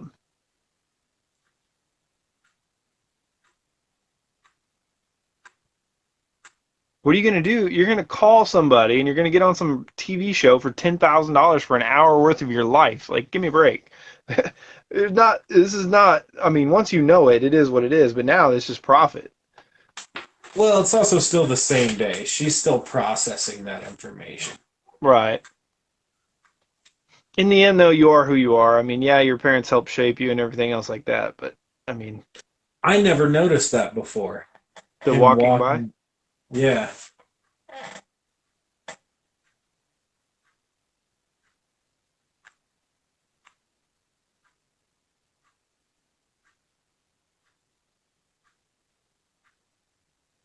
See, in the director's cut, they made like coffee or something weird downstairs, I think.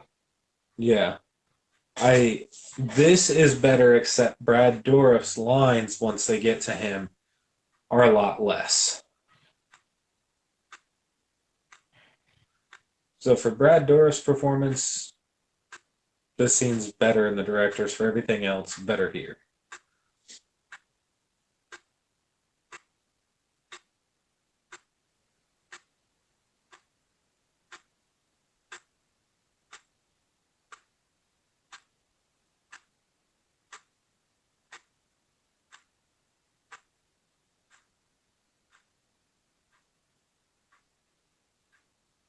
Nice throwback to the original, or trying to get, the other person to calm down and do what they got to do. And it's so crazy. Yep, yep. Daniel Harris is naked again, dying. Like, poor Annie. Good Lord.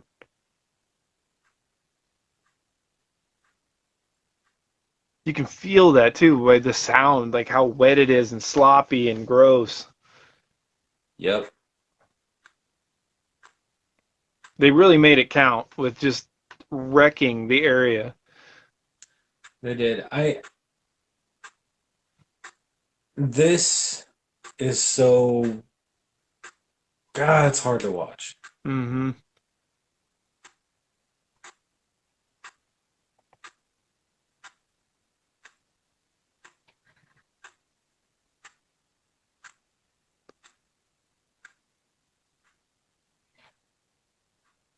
Maya is Dunzo. Yep. God, one, two.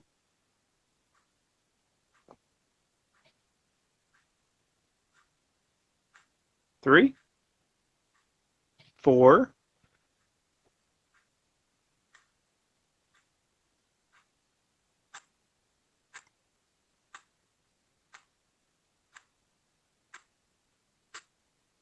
No, you need to bail on that. No offense, but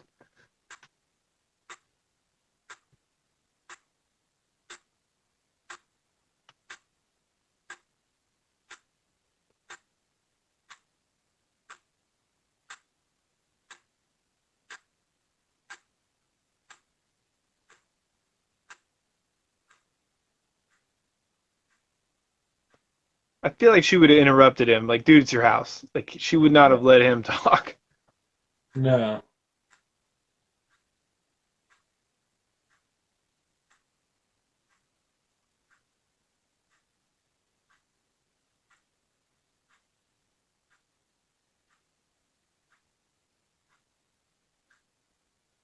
That sound is so perfect. Good lordy.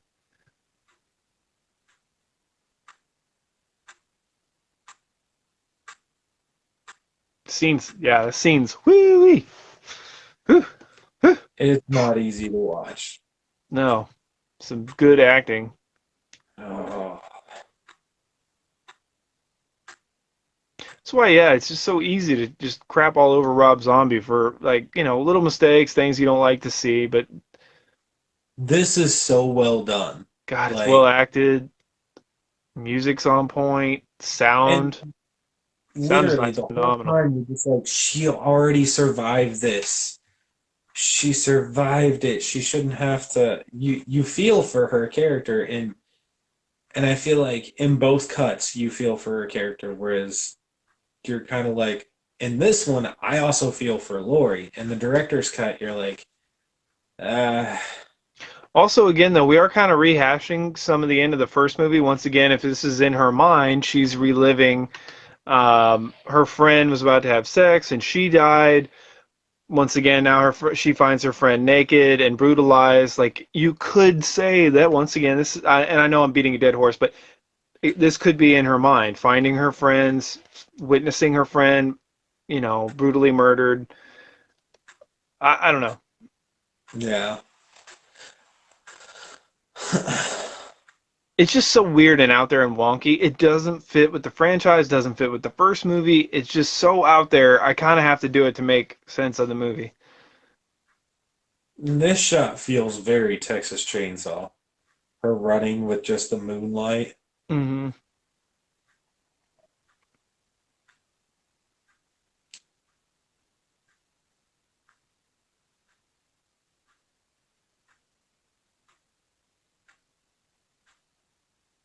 Mm.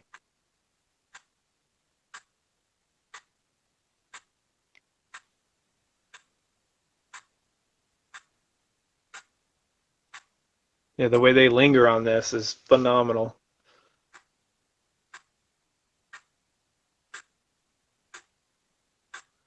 They cut his dialogue here, which sucks, but it's also still equally as hard to watch.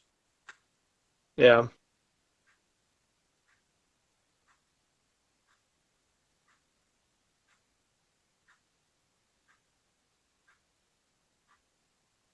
Yeah, it does suck they cut it because I mean, it really, it's very emotional, very powerful. That, that denial of what just happened. I've been there. That really sucks. There's no explanation for the feeling when you find out, like, somebody, and it just, oh, God. Hmm. Watching Brad Dourif, like, he acted the hell out of that scene. Both takes. I don't know if it's a separate take and this one's more like, or if it's the same take and it's chopped up more here, but I would God. assume it.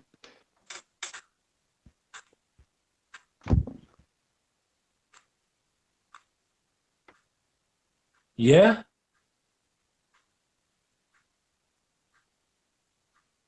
Well, I mean, a fork for the for what's her name in the sanitarium when he's a kid. I mean, either way, still it still sucks. Ugh. What is happening to my camera? I Did don't I know. hit You the? got real bright. Yeah, I don't know. Also, like, okay, this scene. Whoa, There, I had to reset it. this scene is really good until they get to Michael at the car. I know that's a Geo Metro, and I know that it's a small car, but it almost looks like Hulk with like a pickup truck. Right, It's almost comical in a way. right. Well, the also we're talking about the guy that wasn't murdered brutally. I mean, the guy that was peeing on the tree, the Wolfman dude, he only got like a knife stabbing. That was it. I mean, not that that's not brutal, but as far as face stomp and everything else we've seen, he in this movie he got it probably the easiest. Yeah.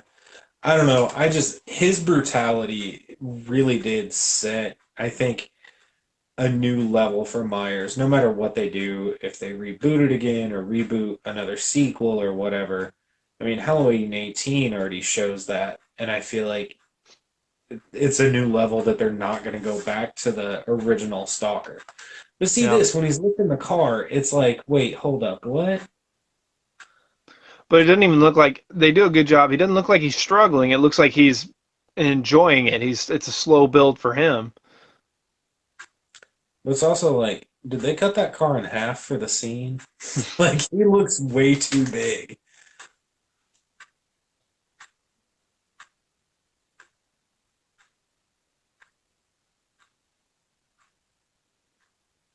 Again, lingering on the horn, just like H5.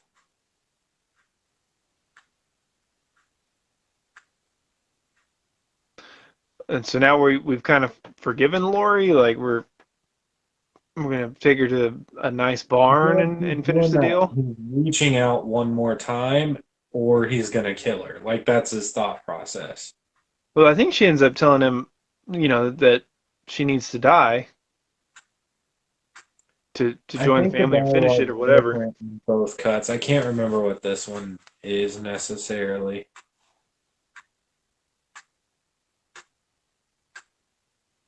Well, Sherry Moon needs a cheeseburger.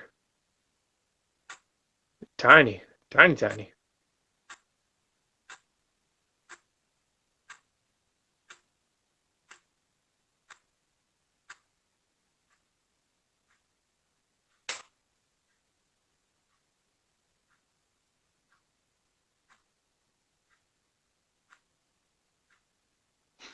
Barricaded as in he shut the door.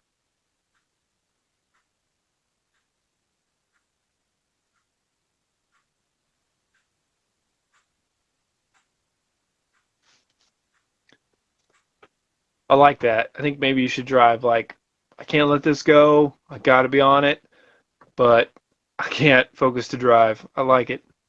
Yeah, See, now she's seeing Mommy Myers. it's just this is too much. There's a lot in this movie that's too much, but yeah, this is why I think it's all in her head. This whole movie is in her head. It's dream sequence after dream sequence. Everybody's still dead from the first movie, and she's just having to relive this in the insane asylum after the events of the first movie. Yeah,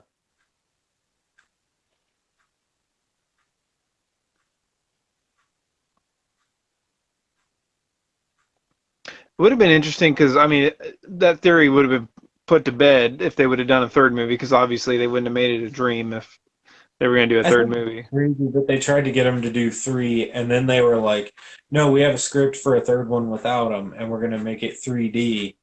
And it was like, "Wait, what?" I'm really glad that didn't come. I mean, I don't know if the script is released. I'd like to read it, but I'm really glad it wasn't the theatrical film that we got. I'd prefer 2018 to that. Right. I mean, in all fairness, this is Batman and Robin of the Halloween franchise. It killed the franchise. It did wacky, weird things and ended it. I mean, maybe not of the entire franchise, but it's basically Batman and Robin. I Where mean, do you go Halloween after this? Resurrection killed it first. Do what? Halloween Resurrection killed it first. But to be honest, I think they could pick up from Resurrection and bring themselves back. But I've argued that for a while, but I don't. Resurrection's just a bad movie. It didn't do like weird, crazy things with the lore. It didn't change characters. It didn't make you hate established characters. It didn't have weird, trippy dream sequences. Like it was just a bad movie. Yeah, That's why this has gone. It just this one went so far off the rails. There's no coming back. yeah.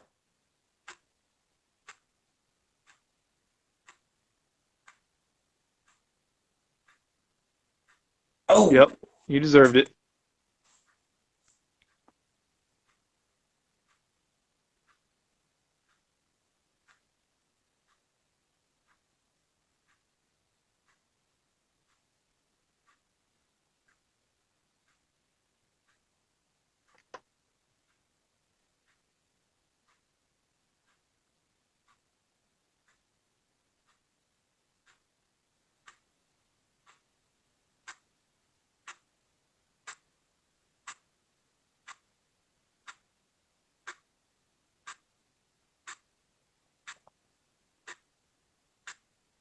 God, Loomis is wasted in this movie.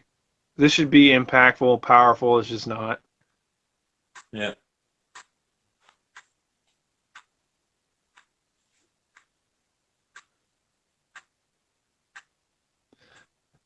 About to go full Chucky there. You better calm down. Yep. I dare anybody to go find a commentary out there of this movie that Chucky's not referenced. I wonder if there is one. Guarantee there's not.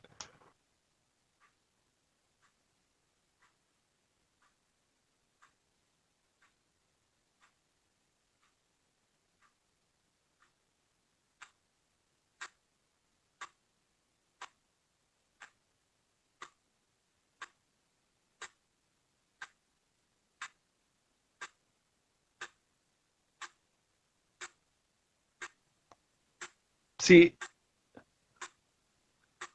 there's nobody there. She's being held back.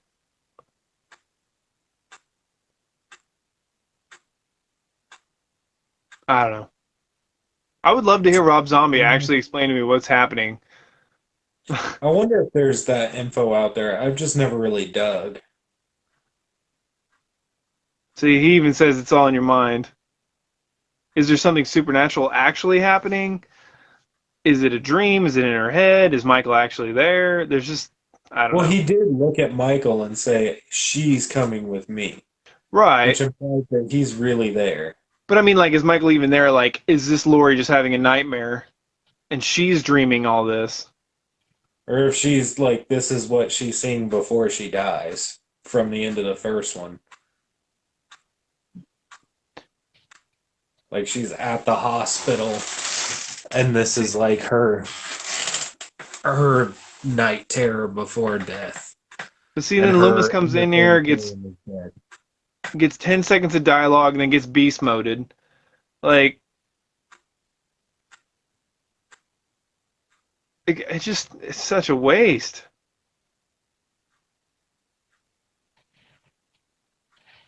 Shot in the throat.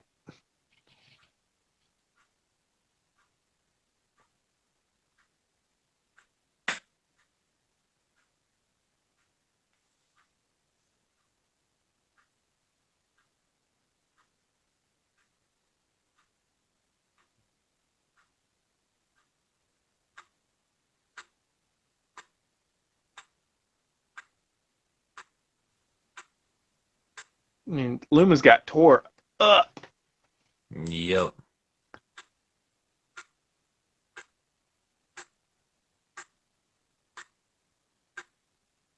I love that, like, that blade or whatever is even through the mask. It just looks really cool. Through the beard, through the mask. Oh my god. I love you, brother. Really? Like, oh, this movie. Then he's got the Rambo knife, getting ready to finish it. It looks great, though, I'll say, yeah. And then he just drops it. Yeah, it does look great. Sorry, I'm just taking in the scene. No, look at that thing. Like that's a sword handle. Like she can two-hand grip that knife. It's See, a I said earlier that's the most intimidating Myers knife. I wasn't lying. That thing is yeah, terrifying. yeah. But it's like 2 inches short of a machete. Yeah.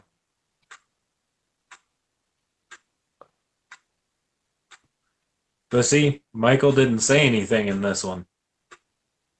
Yeah, yeah, yeah.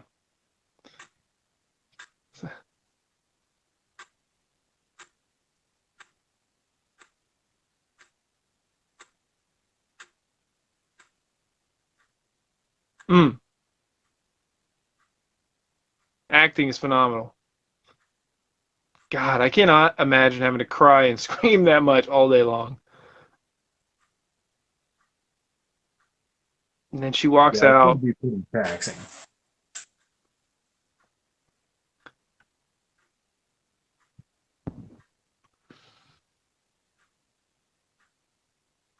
And she walks out with the mask on. Like, dude, like people give 18 a hard time. Like, really? Like, I can't believe people don't bring this up more. This looks twice as stupid.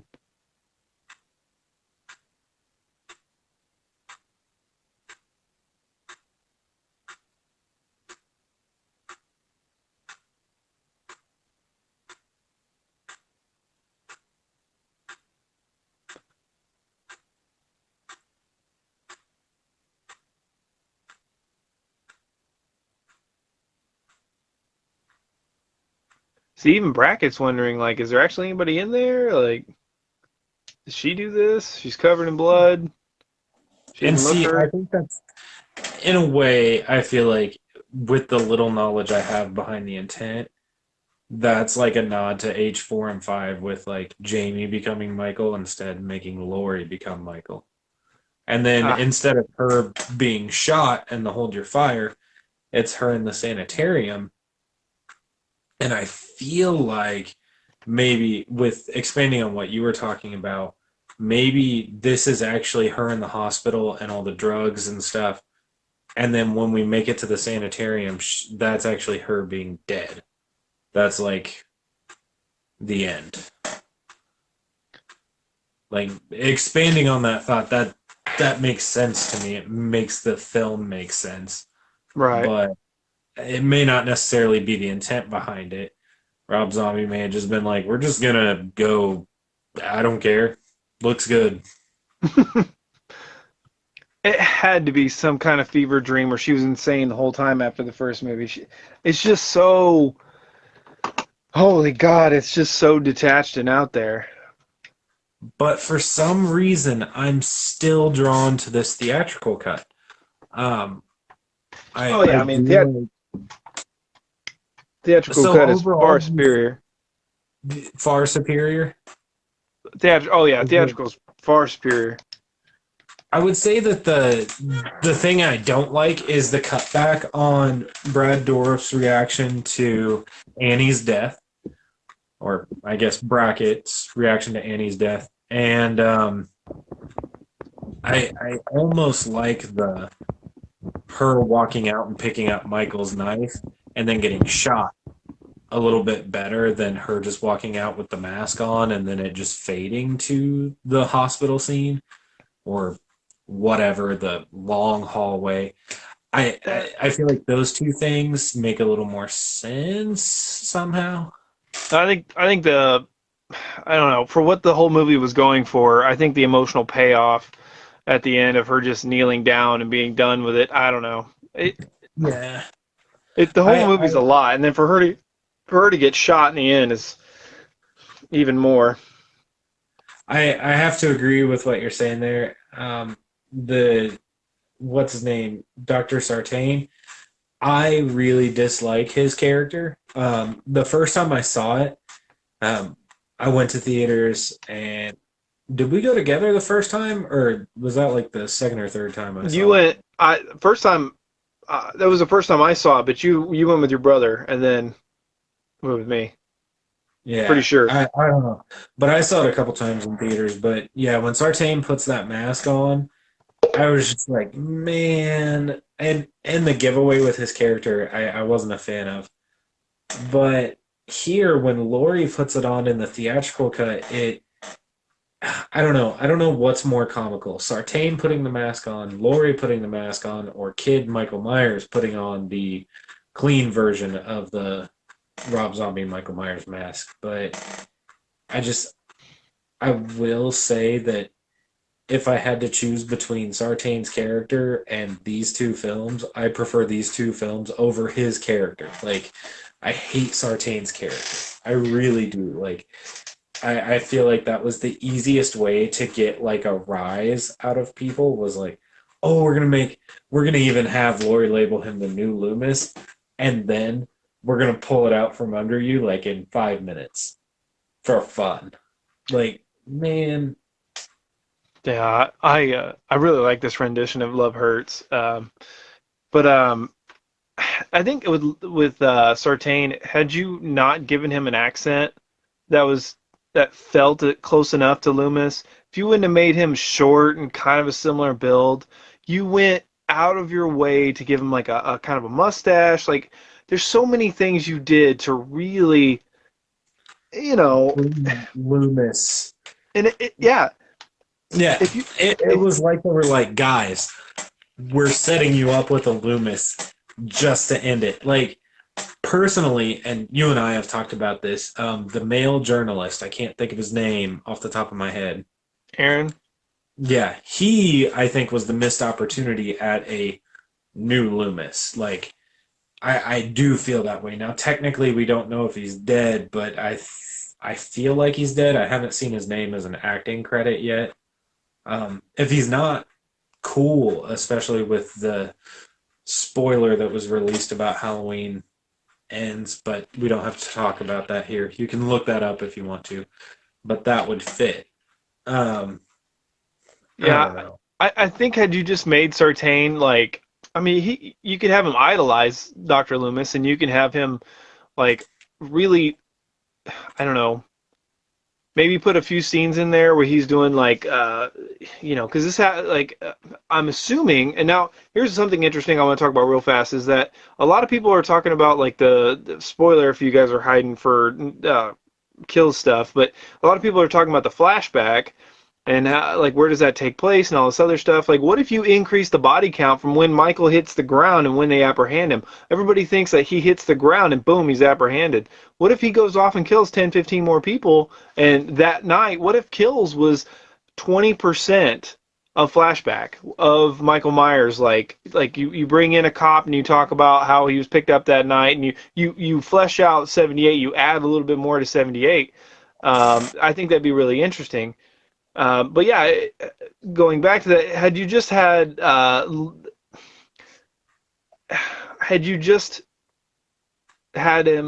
Sartain doing like some electro, because it's back in '78. I have no idea how long electric shock therapy went on for, but like he's torturing Michael, he's doing some shady stuff in the background. Had you built that character a little bit different, it would fit the character more than just this twist that came out of nowhere. It was just a plot device. It was such a clear plot device.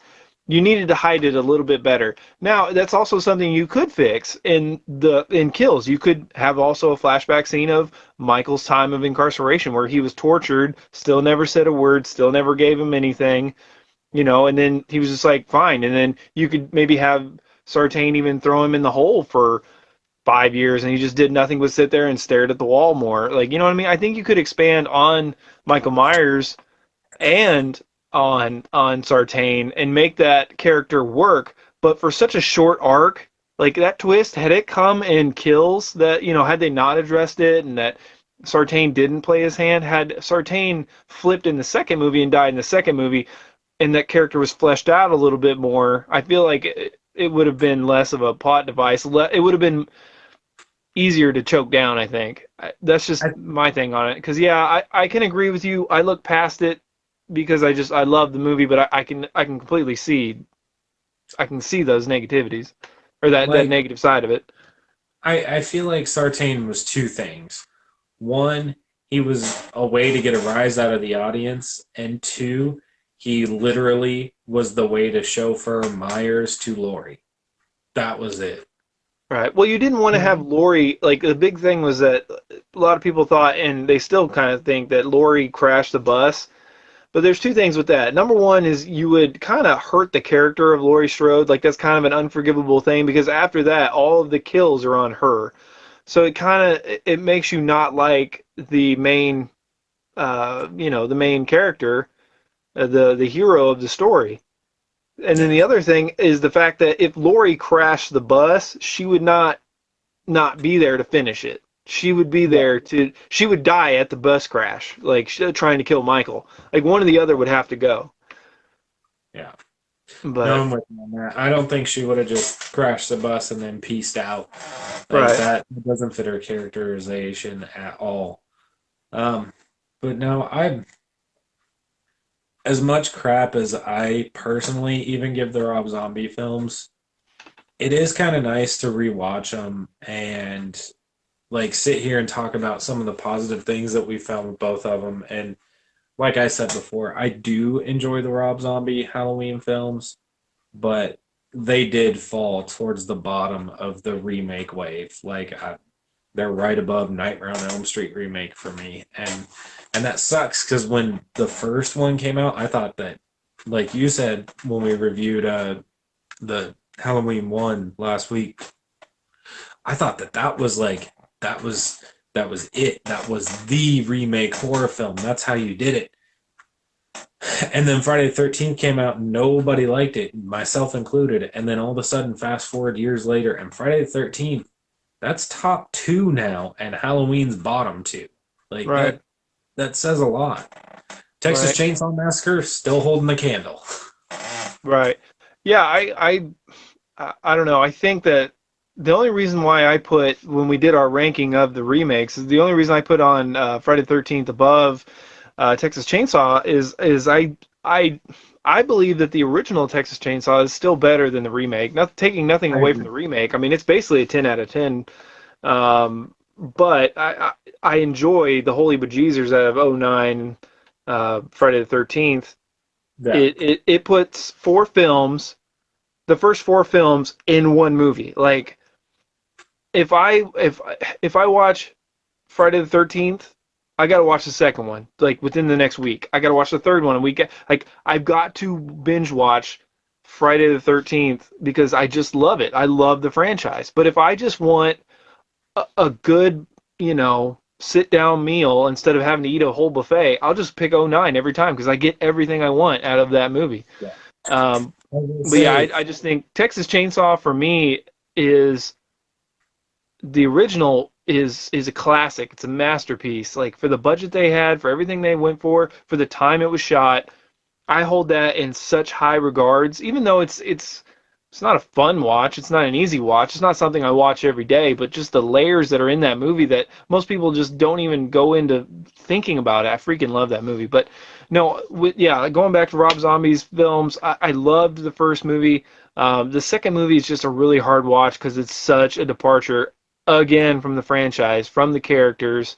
Like no characters are maintained. There's very little, like very few good characters. Not. I don't mean good. I just mean like relatable, re- likable. relatable, likable. Exactly. Thank you. Yeah, it's just the dream sequence, the supernatural. Like the is this a dream? Is it not? Is this happening? Is it not? Is it 1 year? Is it 2 years from the director's cut? Is it you know what I mean? And the sweep from out from underneath the rug of the first part of the movie, where it's like so good, it matches the first movie. It's a good tone, and it just it's I don't know, it's a fever dream is what it is. I know I'm obviously that's not for me, but it's basically a fever dream. It's I don't know, it's something where it's a conversation piece. There's so much in this movie that's just like I don't know why this is happening. I'm not sure what this means.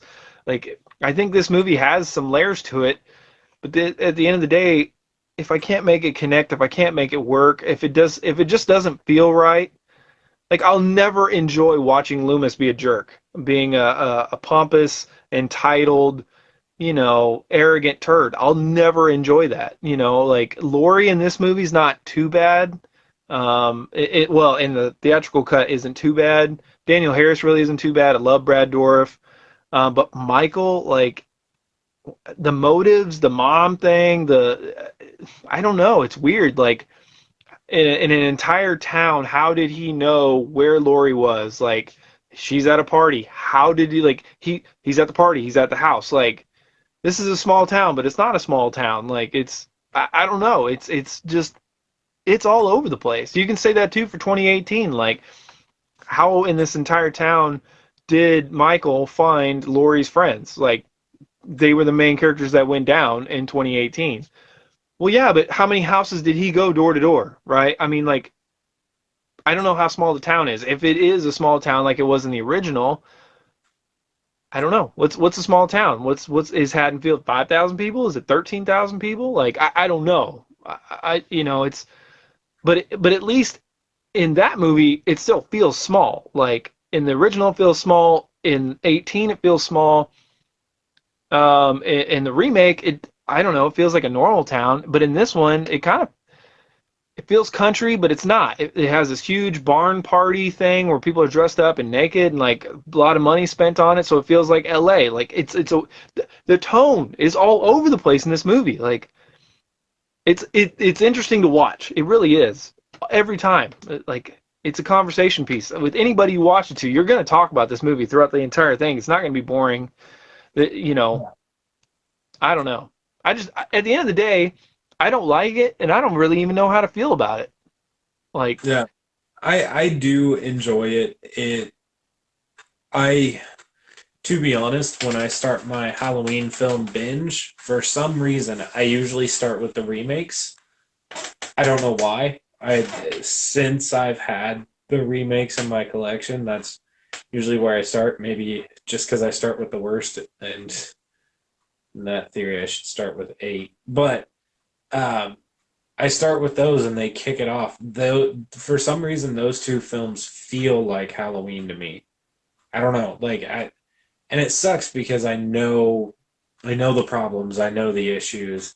I agree with most people on the problems and issues, but I still do enjoy both films. I get that they're riddled with problems, but I still like them.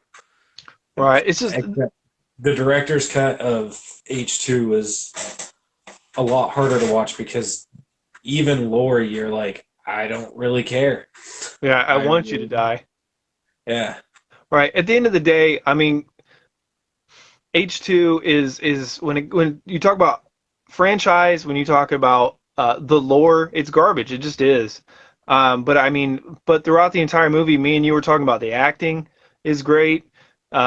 The cinematography is phenomenal. The music in the background's great. The timings, like, there's a lot of really good stuff in this movie. But when it comes to the characters, Michael Myers is the character of Michael Myers is betrayed. It is so far detached, it's gone, and that's huge for me. Character is huge. Character and story is huge.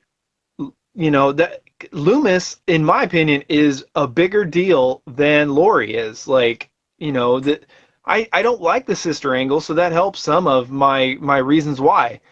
Loomis, like throughout the movies, and I would love to do a video on this and explore it more, but throughout the movies, like Loomis is never a target, and he's always there.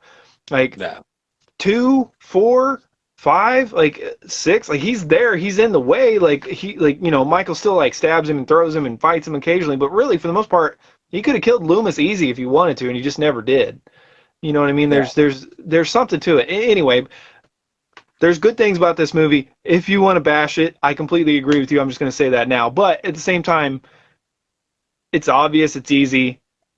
We went into this to watch a movie to enjoy it because that's why we watch movies, because we want to enjoy it and we want to talk about it. I mean, with these movies, the negatives have been talked to death to the point where I feel like us talking is it's more interesting if you look for the positives in the movie, because if you want to see some negatives, just go watch somebody else. That's kind of it's too yeah. easy. I mean, alone, the gore in this film, the way it's utilized, it sticks with you. Like, that's something to say about a Halloween movie. Like, I feel like H6 sticks with you because it's brutal. H2 kind of sticks with you for some of the brutality, like the original H2. the first Halloween, I think everybody can agree, is a different horror film than all the sequels, the reboots. It's at a different level. It's not necessarily so brutal, but there's something about the gore in Rob Zombie's Halloween and Halloween 2 that it's unsettling. It's hard to watch, and I feel like Rob Zombie mastered that with not House of a Thousand Corpses, but with Devil's Rejects. He Yeah. found that balance of this is uncomfortable gore. Right, but So once again, look at most of Rob Zombie's movies, and Devil's Rejects is one of them. Really, there's not a whole lot of story going on there, right? There's not a whole lot of character development. The dialogue is acceptable in those two movies because those are his first two movies, right? And the dialogue between the horrible characters works, right? But if you were to take out the dialogue and the story and have Rob Zombie do everything else, I'm telling you, it's a knockout. It's like I mean, you almost need. I don't know if you had like Quentin Tarantino. Well, Quentin Tarantino is amazing at shooting stuff too. But if you had somebody that was really good at story and dialogue, and you had Rob Zombie on it, it'd be a masterpiece. It's just Rob Zombie can't. He has to just put in this nasty crap.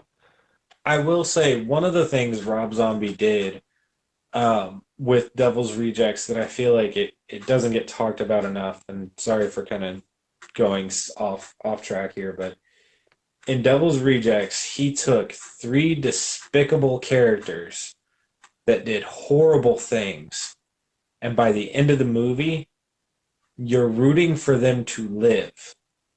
Like you saw what these people did in House of a Thousand Corpses, you saw what they did in Devil's Rejects, and that final like 15, 20 minutes, as soon as baby's being chased and Spalding and Otis are in the chair, you're like, you changed position like that. And I remember the first time I saw it, I that really got me because I've never done that in a movie, in one movie. You can do it over the span of a franchise, or you can always want like Jason or Michael to kill people. Like you go to those movies to see that. But to literally be there going, these are the bad guys, these are the guys that we want to see because they're bad guys, to changing your position to wanting them to survive because somebody is badder than them. And I feel like that is a trap that later horror movies tried to fall into. And again, I'm a fan of Texas Chainsaw 3D, but it did the same thing. It tried to do the same thing and didn't succeed very well. Well, it can, yeah, but that's also because yeah, I mean, Leatherface gets no time to breathe or actually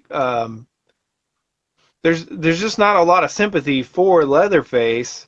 There's not a whole lot of likability because he's kind of a one-trick pony. Like, yeah, you feel bad for him when he gets hurt and he has to sew up his wounds. He has to sit there and suffer in silence. But at the same time, like he's not that fun to just watch. Like he doesn't do anything funny. He doesn't make any quips. He doesn't do anything. Like Leatherface. The reason 3D doesn't work is because the family is what makes Leatherface. Leatherface doesn't make the movie. Like it just doesn't work. And personally, I do rank 3D a little bit higher than most people. And this, again, we're completely off track. I But know. I do enjoy the film because I do like seeing what old man Leatherface, like I do enjoy the he outlived his family aspect. I don't like a lot of aspects of the film, but I do thoroughly enjoy it. And it's one of the movies that I replay the most in the Texas Chainsaw franchise, which is kind of weird to say out loud.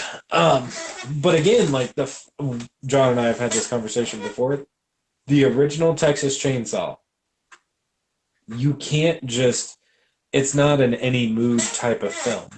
Like It's there's a not. specific time and a place. Like I remember I bought the steel case DVD for it, and I didn't like normally when I buy a movie like that and an edition like that, I open it up and watch it like that.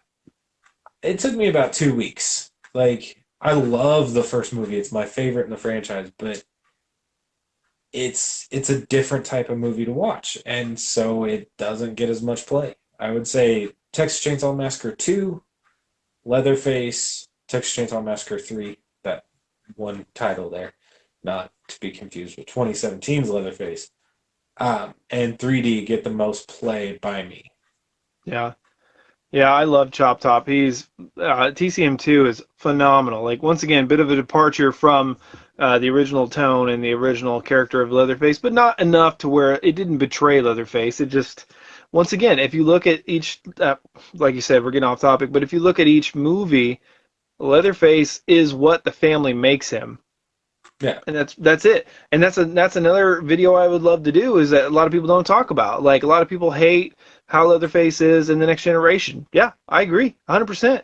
But the family made him that way. The abuse, the crazy. Anyway, I would love to do a video on that sometime and really explore on how each movie kind of, Anyway, Changing Leatherface. We should do that. Yeah, I like that.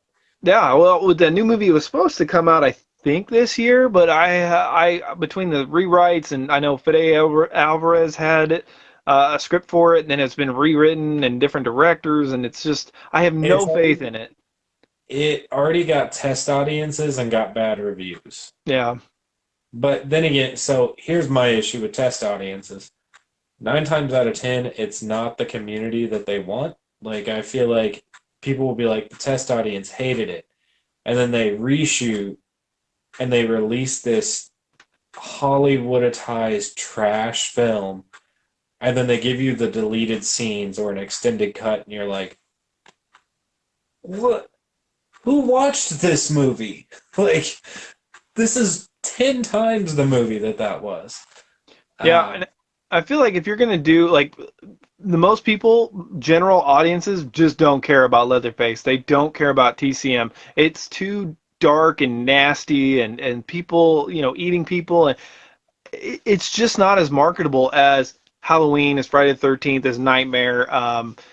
It's just Even I don't Child's Play, I would argue. do what? Like, I feel like even Child's Play is more marketable, and Right, right. we can't not talk about Chucky. Apparently, I feel like Chucky's struggled to grab his footing lately, but arguably of the films that have come out recently with slashers, the Cult and Curse of Chucky really are surprisingly well done. Like, I never in a million years thought there would be a bounce back from Seed of Chucky. God, I'm glad I'm wrong. I'm really glad I'm wrong. Well, and I enjoy Cult a lot, like I really do, but it really, really irritates me when It you breaks the lore. well, yeah, when Don Mancini like obviously you can have a little bit of fun with voodoo, and you should have been doing that. Child's Play 3. Child's Play 3 should have explored some new voodoo stuff, just to bring it back up, to expand on it a little bit, to freshen it a little bit. Really, you don't like this is the first time, other than like the Heart of Damballa, this is the first time that they've expanded on the voodoo, and you did it way too extreme. But that being said, I've been thinking about this. How they could fix it with like saying that it's kind of wonky and it's not perfected and it's not permanent. So that's why the Chucky doll was bleeding. That's why the other Chucky doll had stuffing in it. That's why like Nika, who is spoilers, is possessed, would snap out of it later, and you could get that actress back. Or maybe she goes in and out of being Chucky, and she's trying to retain herself. You could fix that, and maybe he is. Maybe that's part of his plot. I doubt it. It just doesn't seem like he's, I don't know, playing the long game like that. But we'll have to wait and see. I don't. There's so much chaos by being able to possess dolls that fast and possess people. Like you're gonna end up having a problem where it looks good on paper, it's kind of fun, it's kind of cool, but it's like the Matrix. You go into the second Matrix, and all of a sudden there's 10,000 Agent Smiths. Like I get that he's a virus, it's a little different. He's a virus in a system like that's part of a computer. That makes sense. It really does.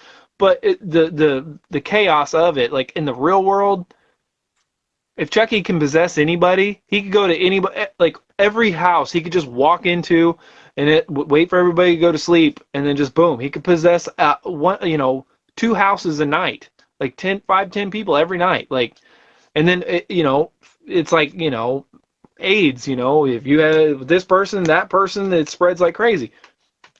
There's got to be some kind of adjustment or ramification for that because it's too far out there, in my opinion. It's dumb. I don't like it. I don't rock it. I I'm a little more forgiving with the Child's Play franchise just because I only see the first two films as truly serious. Everything after that, in my mind, is kind of joke. Even Child's Play 3 and God, we're way off topic. The third one, when we went back and watched it for our series, I remember being super excited to watch it again because I hadn't seen it since I was a kid. And then we got to it, and I was just like, meh. Like, it was just middle of the road. It was regurgitating the same thing, and it had some really cool shots. But other than that, it wasn't as great as I remembered, and that really kind of hurt how I felt about the franchise. Bride of Chucky, I really like. Yeah. I think It, Bride of Chucky came out at the right time and understood the balance with comedy and horror in a way that other other films kind of tried and failed. well, And I feel it like only a Chucky movie could do that at the it ex- time. it expands perfectly like a sequel should. You bring up some stuff from the past, old characters that still fit in the timeline. You expand on the voodoo a little bit. You can ramp up the comedy with Chucky because it fits his personality. You can fit in a girlfriend and he manipulates and treats her like crap. Like it works, and not to mention that is a fan favorite look. Like he is creepy looking. Like the battle damage. People love to see their horror villains like Jason and whatnot go through the steps of the damage, and that reminds you of past movies he's come from. That he has a lot of history with him.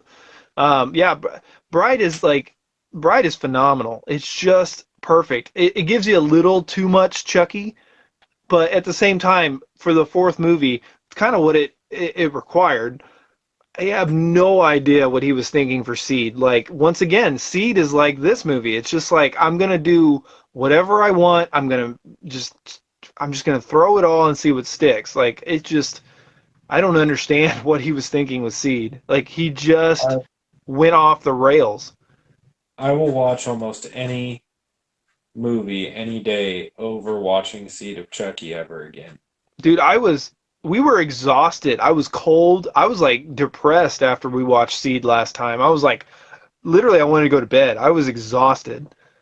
That was the hard, and we filmed the review for Bride that night. Then we watched Seed and filmed that review, and Just we were like, I can't do this. This is the worst movie I've ever watched in my life. oh my God, what a hot Oh, steaming pile of garbage. The weird rape scenes, the turkey baster, the stupid one-liners, the just all over the place. Terrible. Anyway, terrible movie.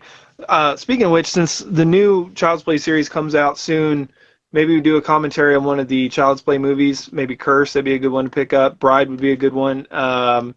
We could also do commentary on Candyman since it's right around the corner. So those are some thoughts to keep in mind and kind of keep that. making two recommendations so far. I think we should take both of those and run with them if we can. Yeah, I'd kind of like to hit uh, popular stuff before it comes out, like the Halloweens and the like a Chucky and stuff like that. But yeah, definitely I like those recommendations a lot. Yeah, we'll have to wait and see. We'll have to get on top of that and stay on top of it because these weeks go by fast. Like I kept thinking, like, yeah, I'll get time to edit the last video, and then God dang. Yeah, But no, it's been crazy, and but I think I've got the technical difficulties fixed. Like you were there ready to go, and I was able to add you real quick. I've got my setup where it's gonna stay and should be fine now. yeah, I still got all the stuff you dropped off over here. out of the shop because I haven't done anything in here because I've just been so busy. So I literally moved this to face the bookcase and was like, good enough, I fit. All right. Well, real quick, I'll edit this out for the commentary, but real fast, while we're here, what did you think of the Ghostbusters trailer, Afterlife? A couple thoughts. One, I'm actually really, really excited for the movie that did solidify it. Number two, it did feel like a lot of fan service. Um, what really sucks is that much fan service in one trailer might be like we're watching just like rehashes of all the same stuff. Right. And then with Hasbro releasing the figures, like I mean, we all knew that the original Ghostbusters that are still living are going to come back.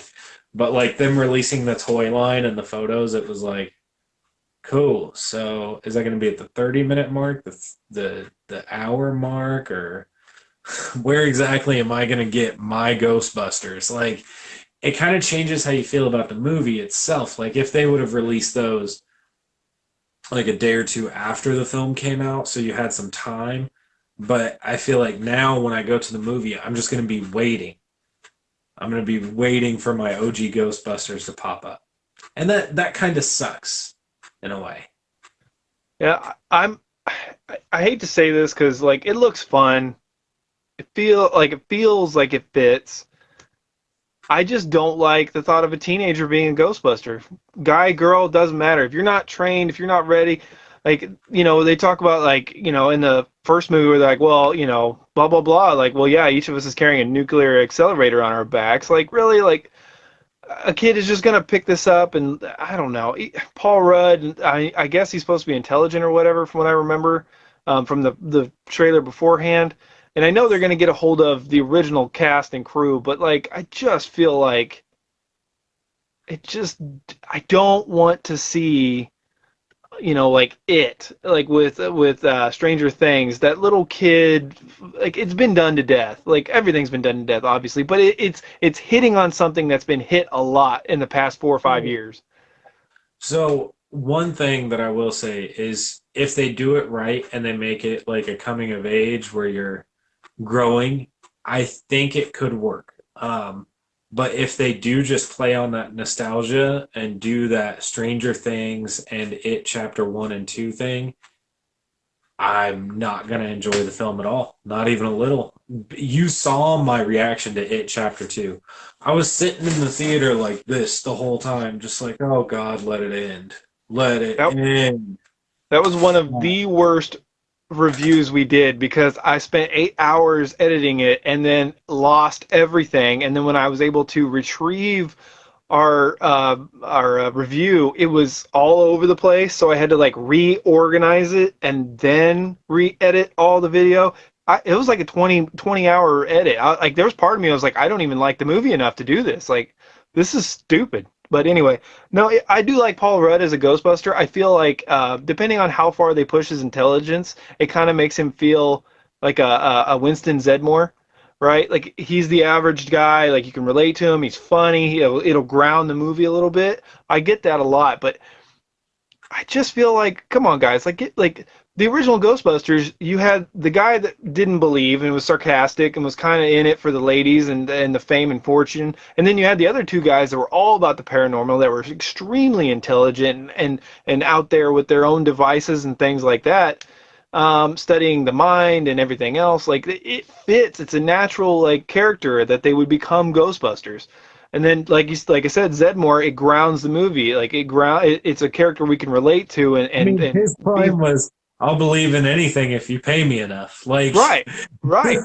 Yeah, if there's a steady paycheck in it, I'll believe anything you want. Like, yeah, yeah. tell him about the Twinkie. Yeah, Yeah. no, man, it's just I don't know. We'll see. I'm not gonna condemn it, but I just don't like the kid angle. I need something like, and I don't like movies where it's completely like spot on coincidence. I want like she accidentally summons the ghost, like when she finds the car, they had a storage container, and this might happen. They might have a containment area that she accidentally opens, and that's why they've got to get the band back together. That fits really well, kind of. Even though it's kind of a plot, like why would he not leave this to somebody else that actually knows about it and protect it? Anyway, I don't want the idea of like this just so happens she found everything and she's da da da and then boom, look, it happens. Like I just don't like that. It doesn't feel natural to me. We'll have to wait and see though. Fear Street, piggybacking off of it. So Caleb has not seen Fear Street. Not Um, yet. I just finished it today. I will say that I liked the first one. It felt a little quirky, a little bit, I don't know, fast paced. Like there's stakes involved, but it just felt a little hokey. There's some speeches in there and pep talks that just don't quite land. But I did like the first one. The second one was good enough. It was fun enough, but it just felt like very stretched.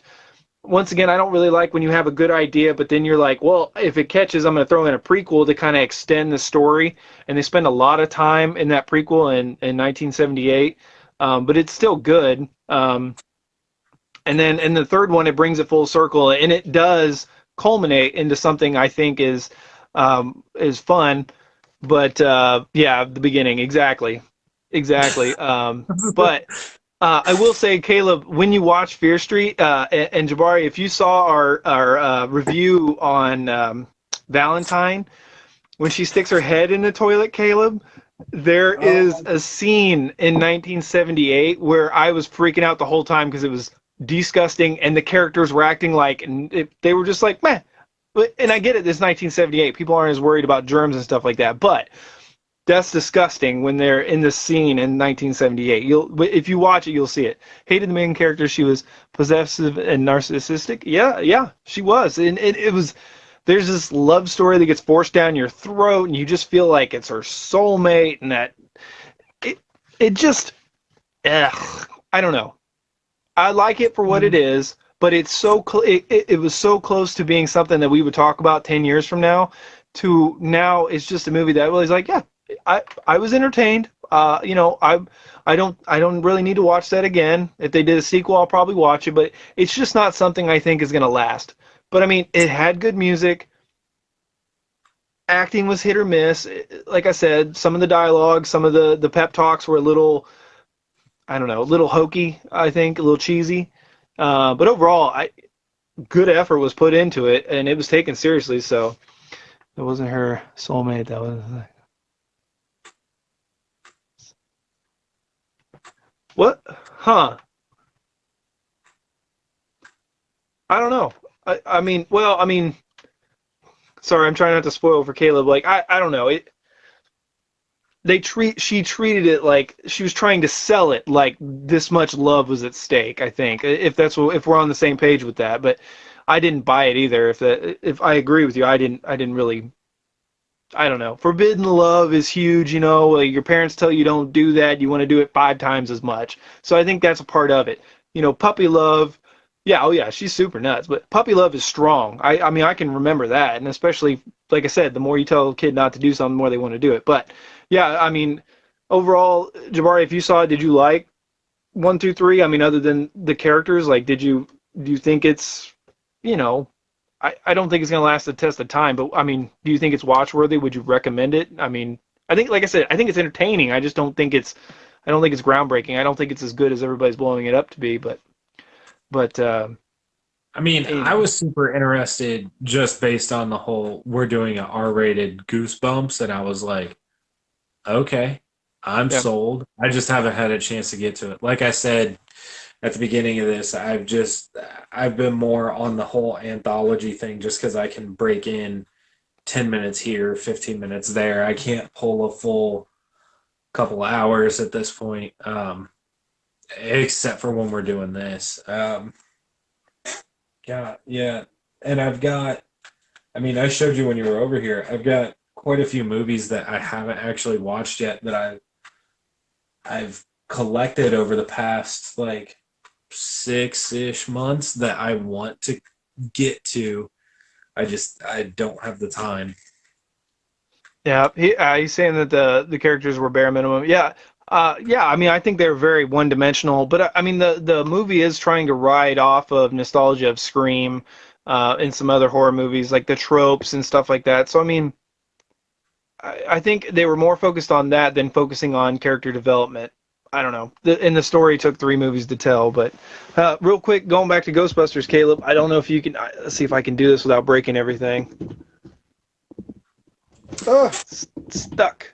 Nice. Yeah. I like that. So, but yeah, No, we better close it up here. I'll try to get this edited and updated by next commentary next Thursday.